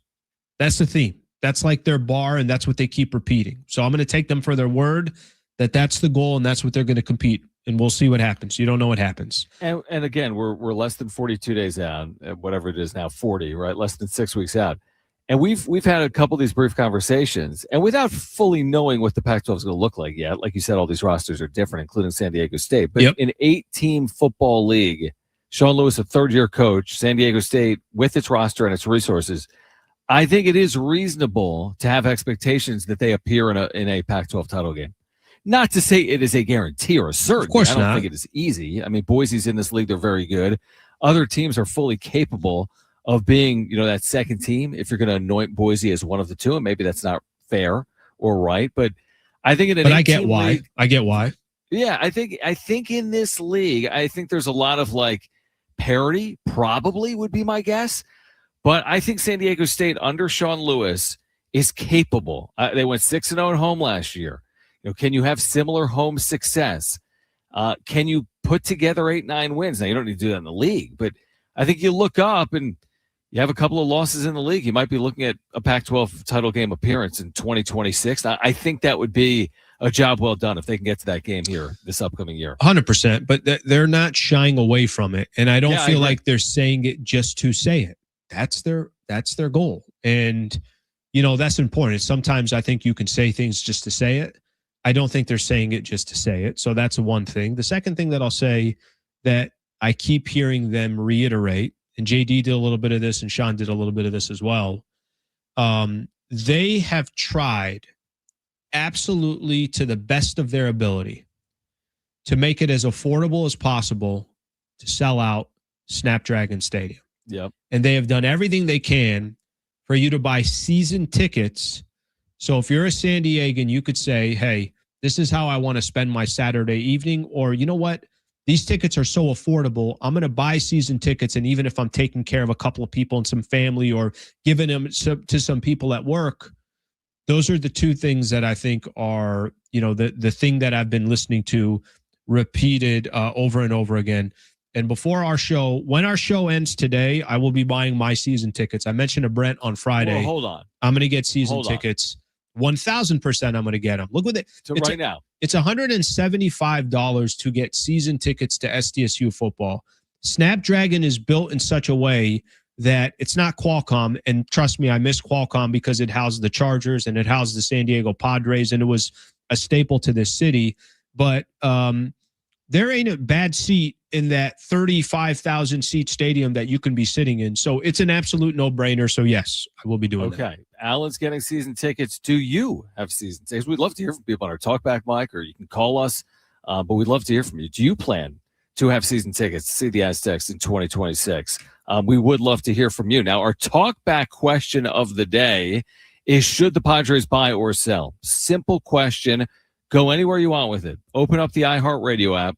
Search for San Diego Sports 760. Click the red talkback mic. Just by doing that, tell us if you think the Padres should buy or sell and why. By doing that, you can win a 4-pack of tickets to see Santana August 11th at the North Island Credit Union Amphitheater. Do it right now. You may be the winner that we announce on the other side. So open the app, Do that right now. Should they buy or sell? We'll discuss that and more on the other side here until 6 p.m. on Schaefer and Sliwa, San Diego Sports 760. We are live on the iHeartRadio app.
For Sliwa, a final time on 760 on this Monday afternoon. Again, the Padres back home tomorrow.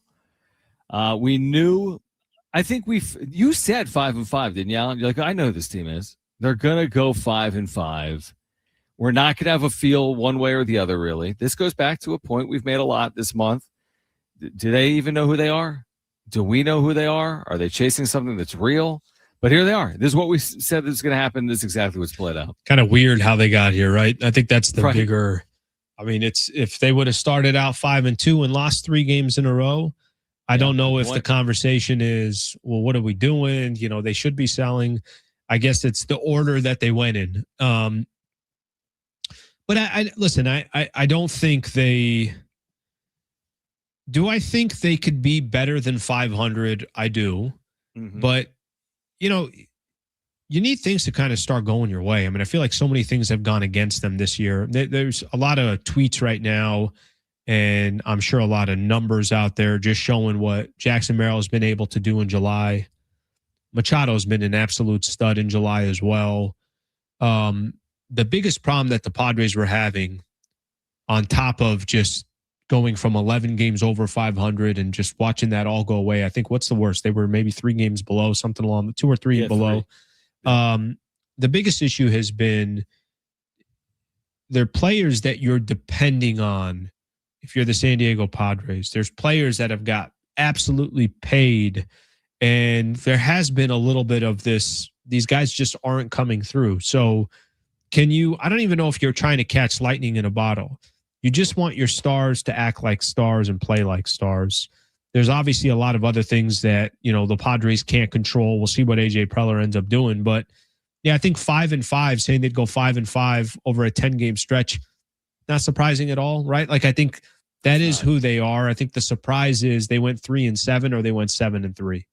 The amazing thing that we haven't even touched on today, not that it's overly significant right now, but let's say they get through the deadline. Here they are again, 2 games out, right? Mm-hmm. Then they go to Arizona on the other side of the deadline.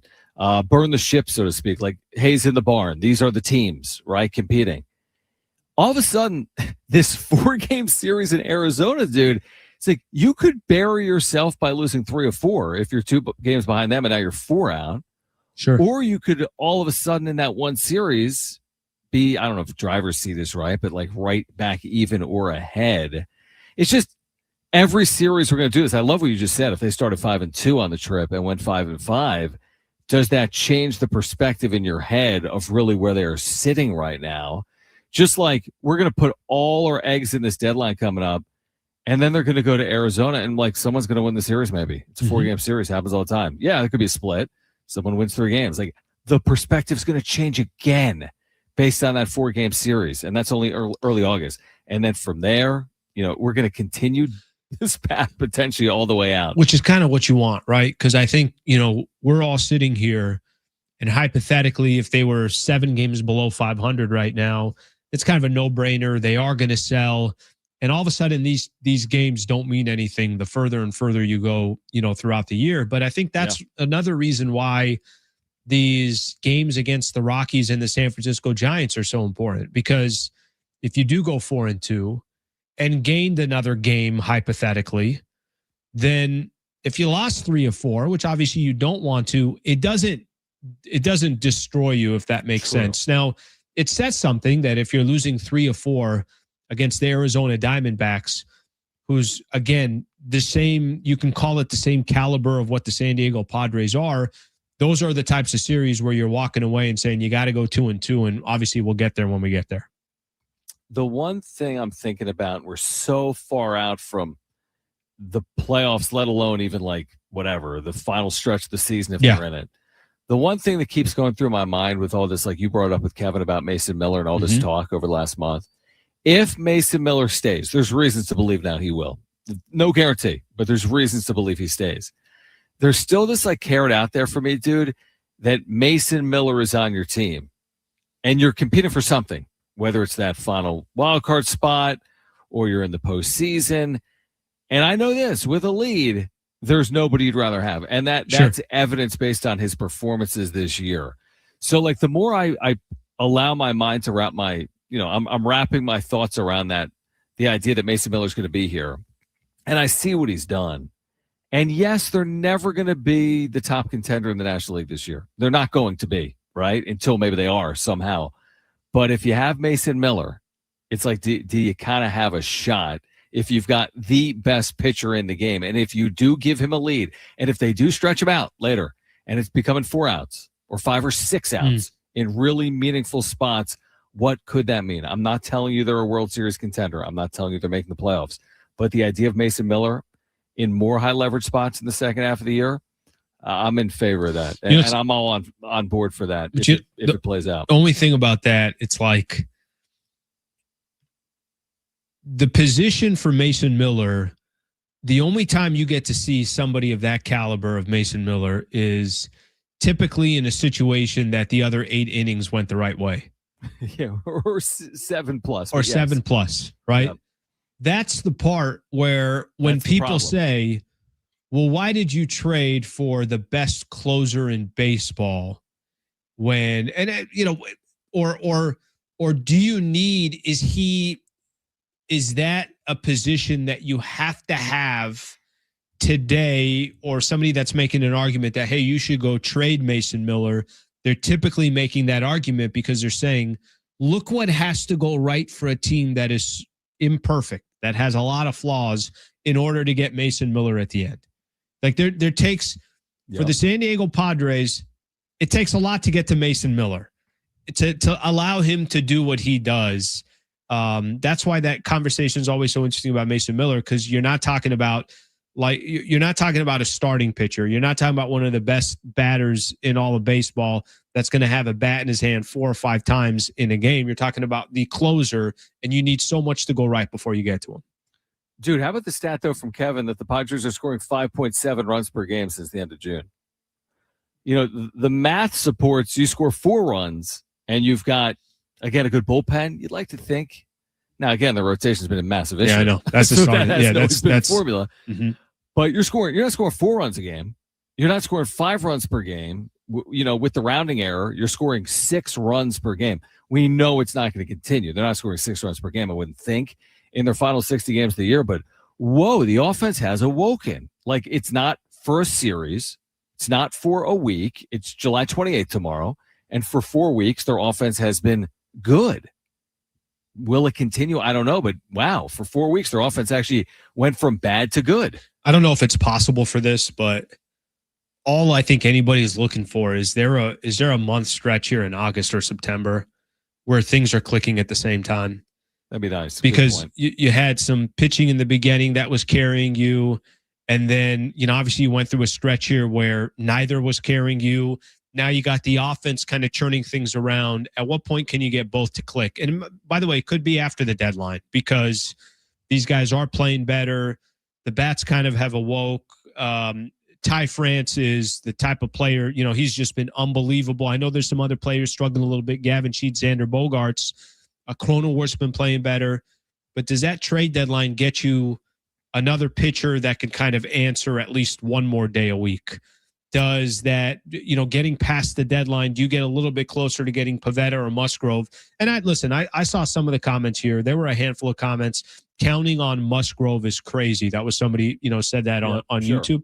I understand that. Why should anybody have any optimistic towards any of these guys that are injured until they come back and prove it to you, especially Musgrove, because we haven't seen Musgrove in almost 2 years. Yeah, I agree. And again, I'm going to look ahead again, and you're like, hey, can they get the two sides playing well together, like offense, defense, special teams, and football?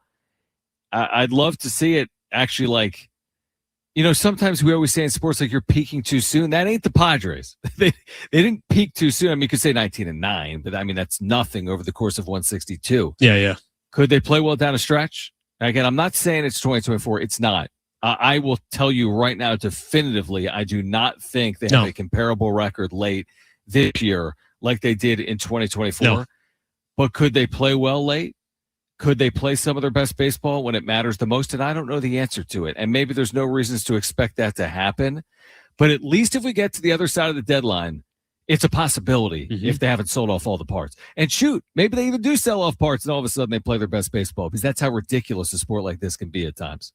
So we'll see. Do you want to guess one very random tweet that I saw a little bit earlier today about LeBron in Philly? How many nationally televised games do you think, at least it's like predicted that they might have? How many nationally televised games in next season do you think Philly has? 1. At least. At least one. You know they count NBA TV, right? That counts as well. I mean, it's gonna be. You tell me what's a huge number in the NBA. I don't know. Huge number. I would tell you. Yeah, 30 that's a good number. Lakers are typically around 40. Whoa. Philly's 34, I think, is the number that they're going to get to. Would that lead basketball if that is the number? And would that be the most, or no? Would other teams have more, like San Antonio or OKC or LA or who would they? Oh, they're going to be all over Philly. Knicks. They're going to be all over Philly. They're going to be all over Philly. Knicks too. Actually, I wouldn't be surprised. Philly, New York. The problem is I don't think you know what the Lakers are, and I don't think you. I don't. Spurs. And I think the Golden State Warriors. Spurs would be another one. Yeah, Wemby. Yeah. Let's do it again tomorrow from San Diego. Alan, great stuff, man. Appreciate you, as always. All right, if you missed anything today, sportscity.com or the iHeartRadio app. Back tomorrow at 3 p.m. Padres and Rockies. Yes. Trade deadline approaching. Let's go. For Brent and Alan, I'm John. Keep it here. Schaefer and Sliwa, San Diego Sports 760, live on the iHeartRadio app. Peace.